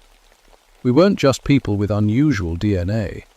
We were living bridges between the world of the living and the world of the dead. We could call on our ancestors for help, access memories that went back centuries, see things that normal people couldn't see. And right now, every Melungeon who had ever died to protect their family was standing in this chamber, ready to fight. The ceiling above us cracked. Dust rained down as heavy machinery started cutting through the floor of the cabin. They were coming down to us, bringing their equipment and weapons into the heart of our ancestral ground. "Bad choice," Mahala said with a smile that would have terrified me an hour ago. The first soldier rappelled through the hole in the ceiling, night vision goggles and automatic weapon ready. He landed in a crouch, scanning for targets. He never saw the Cherokee warrior from 1760, who stepped out of the shadows and touched his forehead. The soldier screamed once and collapsed, his hair gone white, his eyes rolled back in his head. Just like the researchers, he had been given more memories than his mind could hold. More soldiers followed, and each one met the same fate. The dead Melungeons moved like smoke, untouchable by bullets, unstoppable by technology. One by one, the government team experienced 300 years of persecution and pain in the space of heartbeats. But their leader, a man in a suit instead of combat gear, made it to the bottom. He looked around at his unconscious team, at the glowing figures of the dead, at the 4 researchers still chanting in their circle. Then he looked at me. "Rebakbury Hollowback," he said calmly. "Genetic marker M7, bloodline classification Alpha. We've been monitoring your family for 50 years. "Who are you?" I asked, though part of me already knew. Department of Paranormal Containment. We study and manage supernatural threats to national security. He pulled out a device that looked like a metal detector. Your people have been on our watch list since 1953. We're not a threat. Your evolution, he said. Humans with abilities that shouldn't exist, connected to knowledge that died centuries ago. Do you have any idea what foreign governments would do to get their hands on that kind of capability? The device in his hands beeped faster as he pointed it at me. You could read the memories of dead enemy agents, access battle strategies from warriors who lived before guns were invented, communicate with the ancestors of foreign leaders. So you kill us. We protect everyone, he said, including you. There are people out there who would dissect your entire bloodline to understand how your abilities work. Mahala stepped forward, and the man's device started screaming warnings. Child, she said to me, he speaks truth, but not the whole truth. She gestured, and the air shimmered. Suddenly the chamber was filled with images. Government laboratories, Melungeon children in cells, scientists taking blood samples and tissue samples, and worse. They don't protect us, she said. They farm us. The man's face went pale. Those programs were discontinued in 1987. Were they? Mahala asked. More images appeared. Recent dates, current facilities, children who looked like me in white rooms with no windows. I felt something hot and bright rising in my chest. 300 years of anger. 300 years of families destroyed by people who saw us as specimens instead of human beings. No more, I said. What happened next is hard to explain in words that don't make me sound crazy. I reached out with abilities I'd never known I had and touched the government agent's mind. Abolished hurt him. I just showed him what we really were. Not threats to be contained, but people who had survived centuries of persecution by learning to help each other across the boundaries of life and death. I let him feel what it was like to be hunted for being different, to have your children taken away, to be treated like an animal in a cage. Blendeye pulled back. He was crying. I'm sorry, he whispered. I didn't know. Now you do, Mahala said gently. The question is, what will you do with that knowledge? The agent looked around at his unconscious team, at the researchers still lost in ancestral memories, at the glowing figures of the dead watching him with patient eyes. I have to report this, he said slowly, but I can control what I report. Equipment malfunction, Mahala suggested. Research teams suffered psychological breakdown from isolation. All personnel accounted for. No supernatural activity detected. He nodded slowly. The program will be reviewed. There are people in the department who have been questioning the containment protocols. One by one, the dead Melungeons began to fade, their duty done. But I could feel they weren't really gone. They would always be there when their descendants needed them. The trapped researchers slowly came back to themselves, their hair returning to normal color, their minds recovering from the overwhelming flood of memories. They would remember most of it as dreams, strange visions brought on by stress and isolation. Mahala walked over to me as the chamber began to return to normal stone walls. You did well, child, she said, but this is just the beginning. Policing. What do you mean? Clang. There are other bloodlines, other families with abilities they've forgotten how to use. The Cherokee, the Scots-Irish, families all through these mountains who carry power in their blood. She handed me something, a small metal object covered in symbols. You're going to help them remember. I don't know how. You'll learn, and when you do, maybe we can finally stop hiding. She kissed my forehead, and I felt a warmth spread through me that I knew would never completely fade. Welcome home, Rebecca Hollowback. When the rescue teams arrived the next morning, they found everyone safe and accounted for.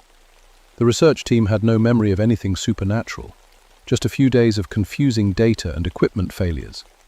The government agents reported equipment malfunction and recommended the area be classified as geologically unstable. A park ranger, but everything was different now. I could sense the history in every stone, hear the whispers of the ancestors in every wind through the trees.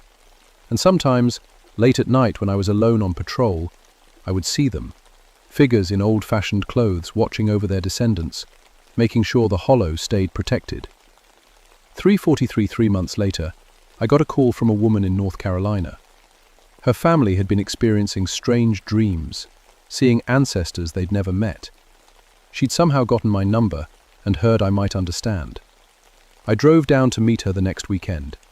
She had the same eyes as Mahala, the same mix of features that spoke of multiple bloodlines. When I touched her hand, I could feel the power sleeping in her blood, waiting to be awakened. "It's time to stop hiding," I told her, just like Mahala had told me. "Because I understand now that we're not alone. We never were. And maybe, if we help each other remember what we really are, we won't have to be afraid anymore." But sometimes, when I'm walking the trails at Cumberland Gap, and the wind carries strange voices through the trees, I remember what the government agents said about foreign governments. I think about children in white rooms and wonder how many other families are still out there, still hiding, still afraid. Sexually are worth protecting, but it also taught me that some secrets are too important to keep hidden forever. The blood remembers everything, and now, so do I.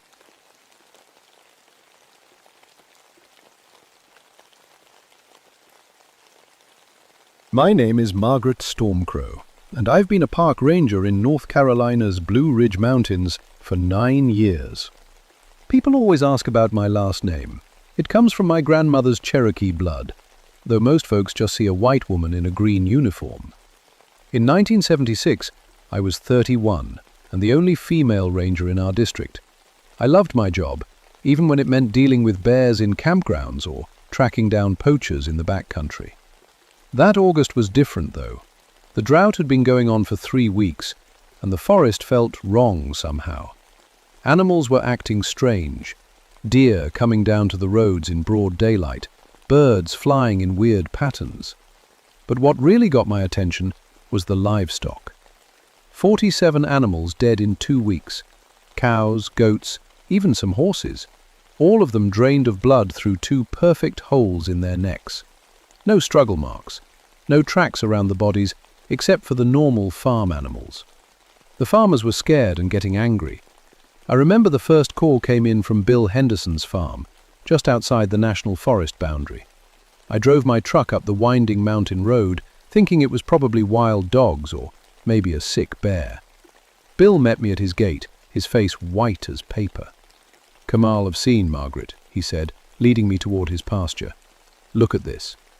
The cow was lying on its side in the middle of the field.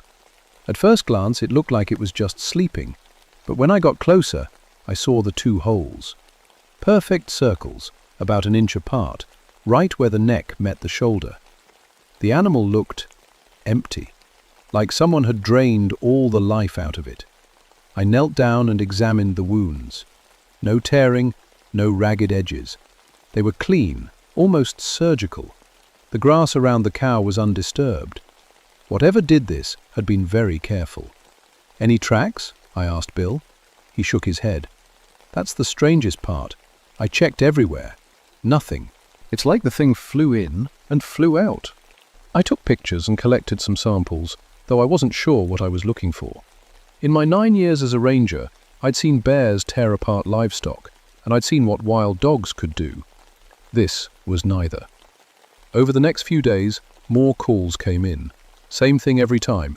Dead animals, drained of blood, no evidence of what killed them. The local paper started running stories about a vampire beast, which made me angry. People were scared enough without newspapers making things worse. Column-wise, I spent my time driving between farms, taking notes, trying to find some pattern. The attacks were happening in a rough circle around Looking Glass Rock, one of the highest peaks in our district. All the farms were within 10 miles of the forest boundary. Whatever was doing this was coming out of my woods.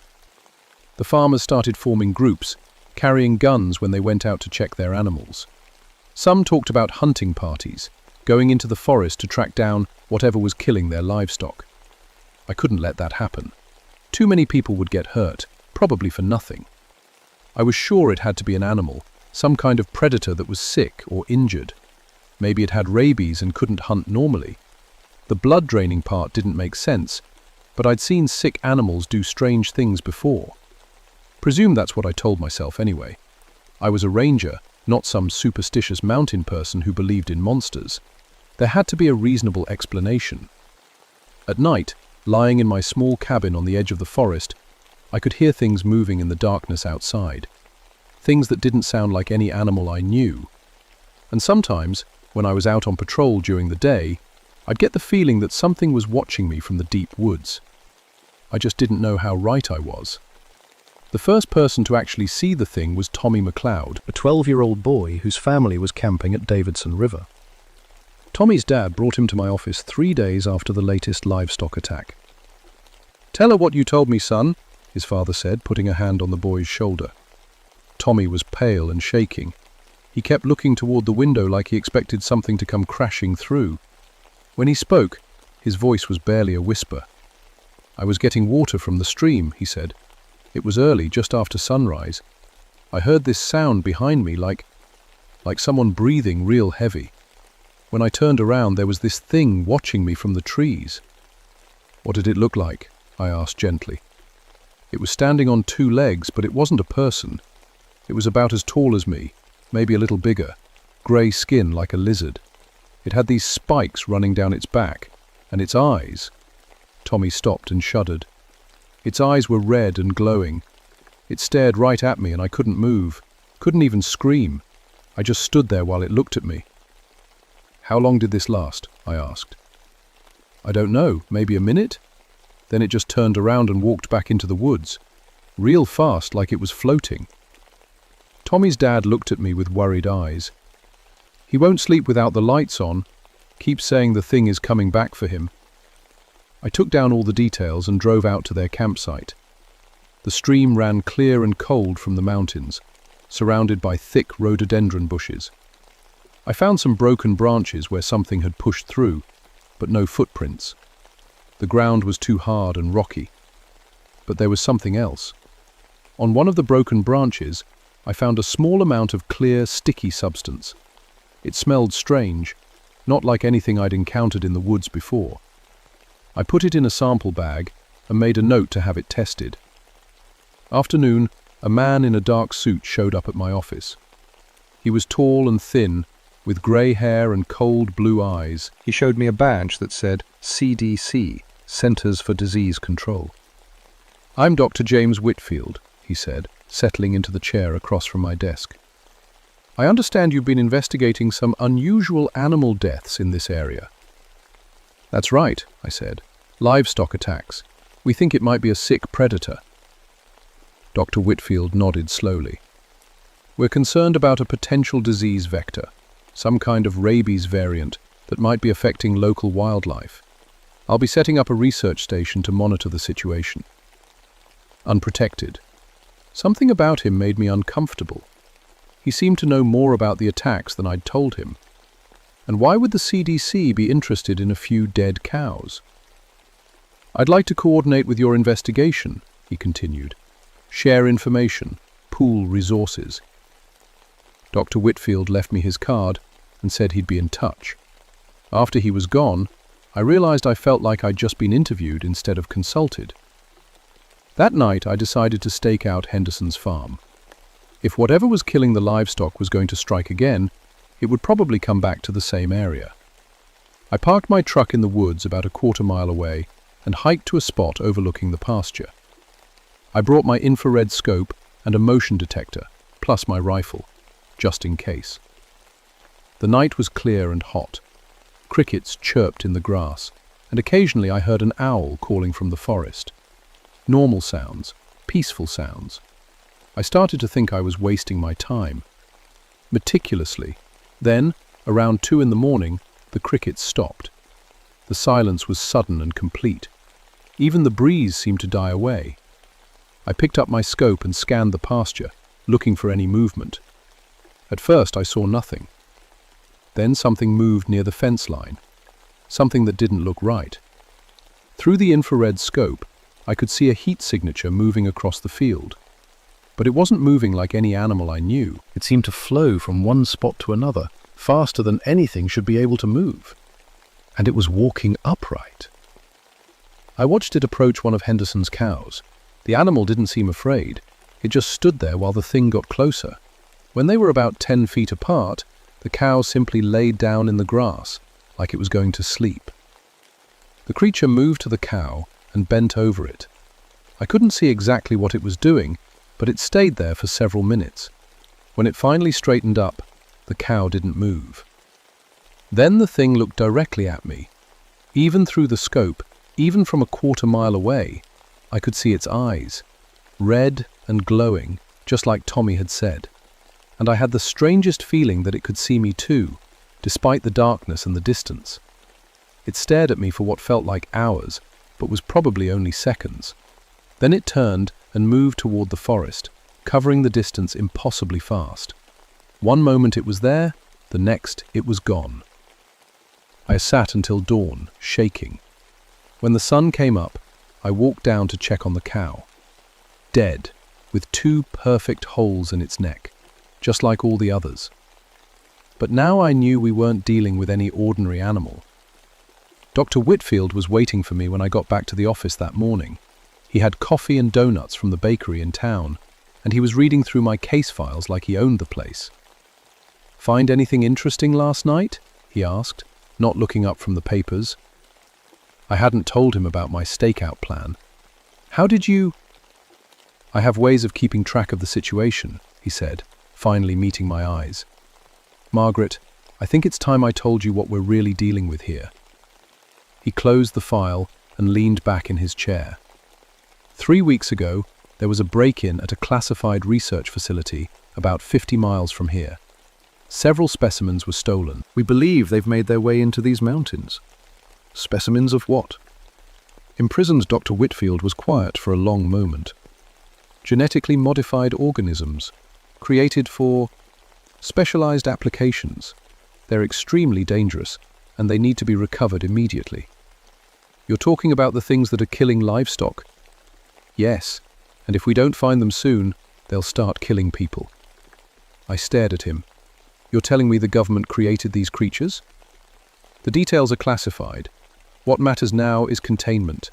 I need your help to track them down before this situation gets out of control. I wanted to arrest him on the spot. These things, whatever they were, had been terrorizing local farmers for weeks, and he'd known about it the whole time. But I also knew that if he was telling the truth, we were dealing with something far more dangerous than I'd imagined. "How many of them are there?" I asked. "We think 3 escaped, but they breed quickly under the right conditions." Before I could ask what that meant, the phone rang. It was Joseph Standing Bear, an elder from the Cherokee community near the reservation. Joseph and I had worked together before on cultural site protection issues. "Margaret," his voice was tight with worry, "can you come out to my place? There's something I need to show you." I was sitting in Joseph's kitchen while he poured sweet tea and told me about his grandfather's stories. In the 1920s, my grandfather and some other hunters encountered creatures like what you're describing, Joseph said. They called them blood drinkers, said they came from the deep caves in the mountains. "Joseph, these things aren't from any caves. They're—" I stopped, glancing at Dr. Whitfield, who had insisted on coming along. "I know what the government man told you," Joseph said quietly, "but my grandfather's stories described the same creatures. 4 feet tall, grey skin, red eyes. They hunted in packs and could drain the life from animals without leaving a mark." "How did your grandfather's hunters deal with them?" Dr. Whitfield asked. Joseph looked at him for a long moment. "There are old ways, spiritual ways, but they require sacrifice." That afternoon we got reports of 3 more attacks. Not just livestock this time. A family camping near Looking Glass Rock had been found dead in their tent. The parents were drained like the animals, but the 2 children were missing. I organized search parties to look for the kids, but something told me we wouldn't find them alive. When Dr. Whitfield showed up with a military team carrying tranquilizer equipment, I realized this had gone way beyond my authority as a park ranger. The search teams found tracks this time.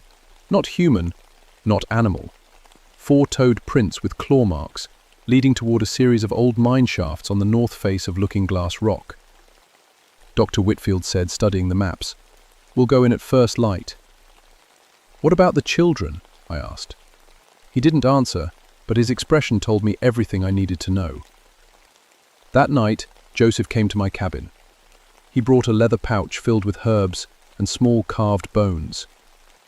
"Those creatures alive," he said. "Whatever they were created for, it's nothing good. And if they're breeding—" He shook his head. "My grandfather said the blood drinkers would call to each other across great distances. If word gets back to wherever they came from, more will come." "What are you suggesting?" "There's a ritual, a way to bind them to one place permanently, but it requires someone to stay behind and complete the binding." I looked at the herbs and bones in his weathered hands. A week ago, I would have laughed at the idea of using Cherokee magic to fight government-created monsters.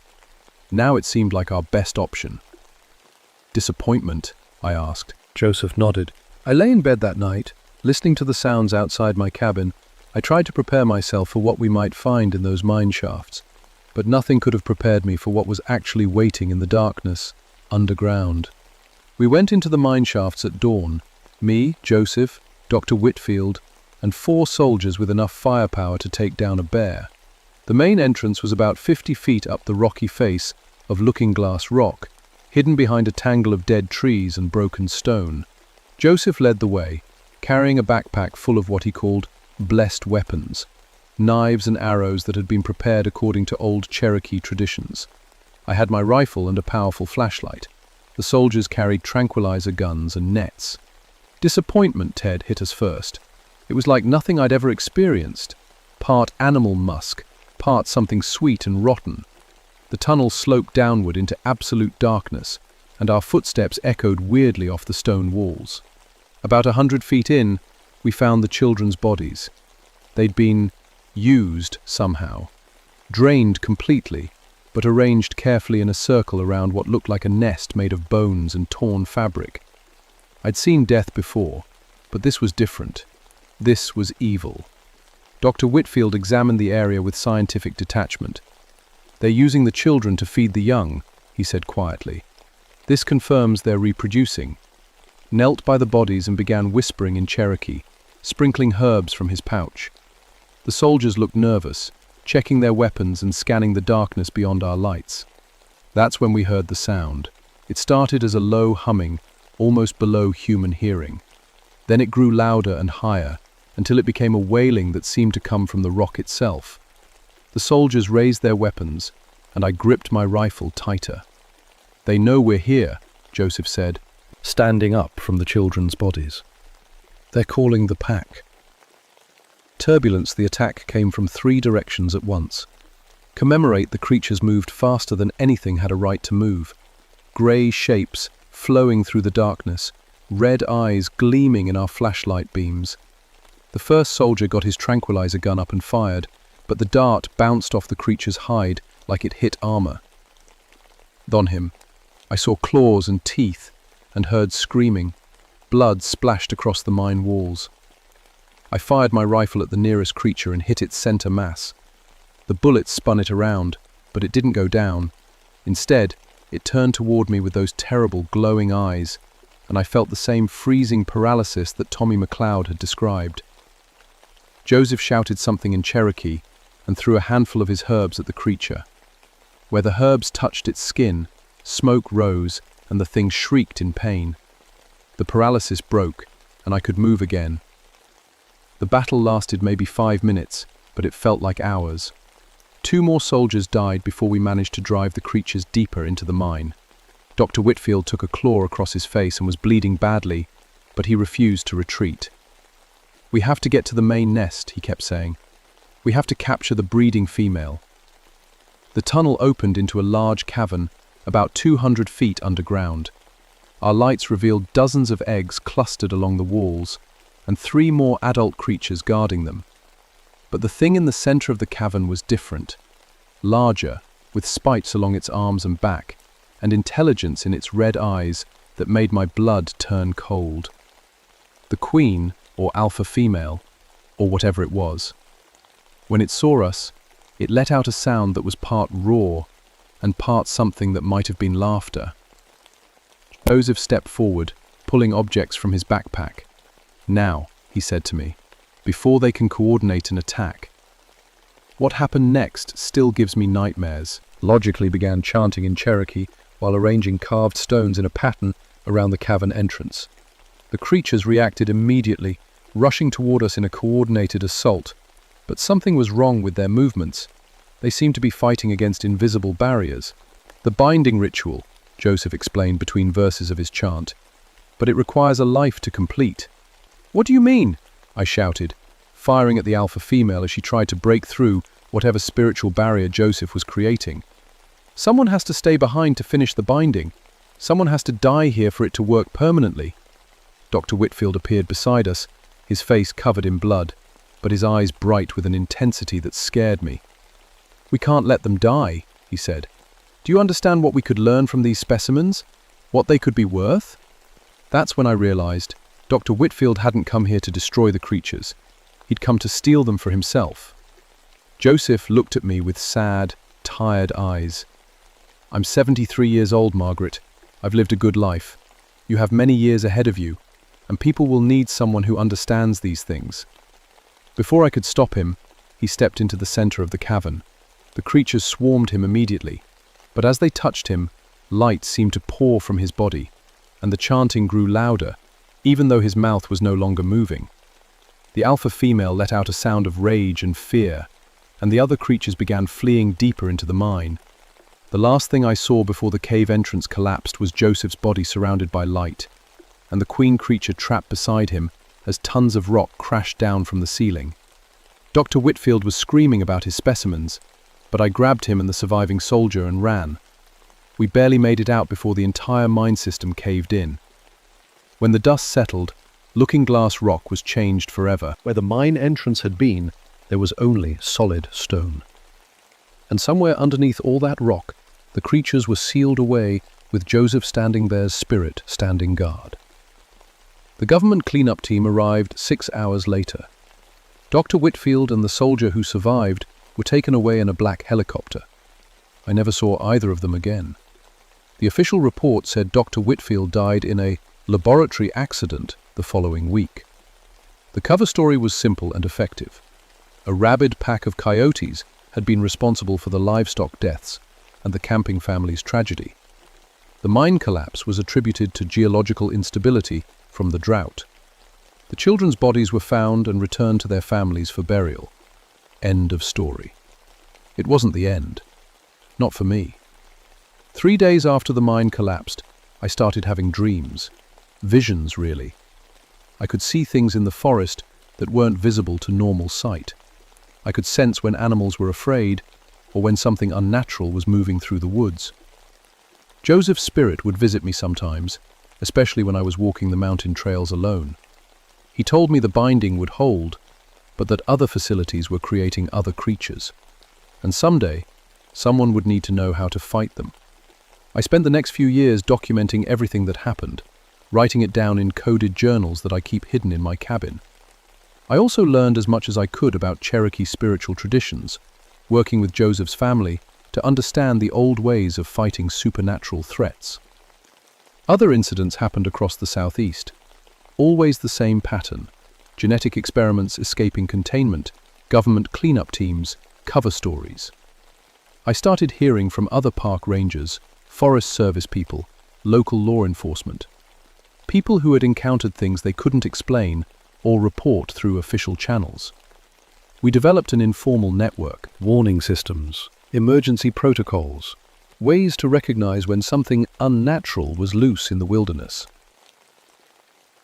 The mine under Looking Glass Rock has stayed quiet for 30 years now, but sometimes, when I'm hiking near that area, I can feel something stirring deep underground.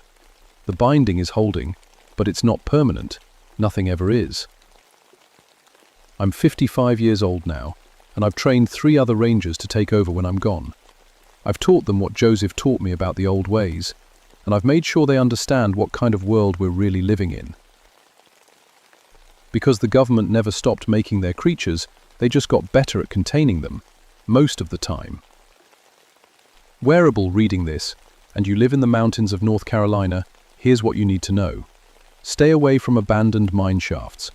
Don't camp alone in areas where livestock have been found dead. If you see something that walks upright but isn't human, don't look directly into its eyes. And if you ever meet a park ranger who seems to know more than they should about things that go bump in the night, listen to them. We're the ones standing between you and the darkness. My name is Margaret Stormcrow, and I'm likely just working with a vose of world, but I'm not going to with these no money, and I'm certainly that you of the first creature of Lars. My name is Margaret Stormcrow, and I'm net the shorts more than shiv before. No longer them from standing in the room, of course what the world happened. My name is Margaret Stormcrow, and I'm finding between you and stay away from the park ranger who seems degenerated. My name is Margaret Storm, and I'm navigate to run the darkness, which work them workshly and nothing listen, provides here the world was retrograde. With you feeling the bod of the area, if you also have it as world, pretty much deep away, but more than the park ranger, continue enshal accessed that recently know. Within you're given to a few improving, but the definitely looking for the more, but if you complete the idea, remain be price. My name is Margaret Storm, and I'm understand their well with weld. Just describe the work I was well, but if you also want to most kind of things that just not to look at, when you need, mean to me, you can already trying to explore, together than the darkness. I've Mary Stormcrow, and I'm still standing guard. The mountains remember everything, and some secrets are too dangerous to die with the people who know them. But I won't be around forever. Someone else will have to take up the watch. I just hope they're ready when the time comes.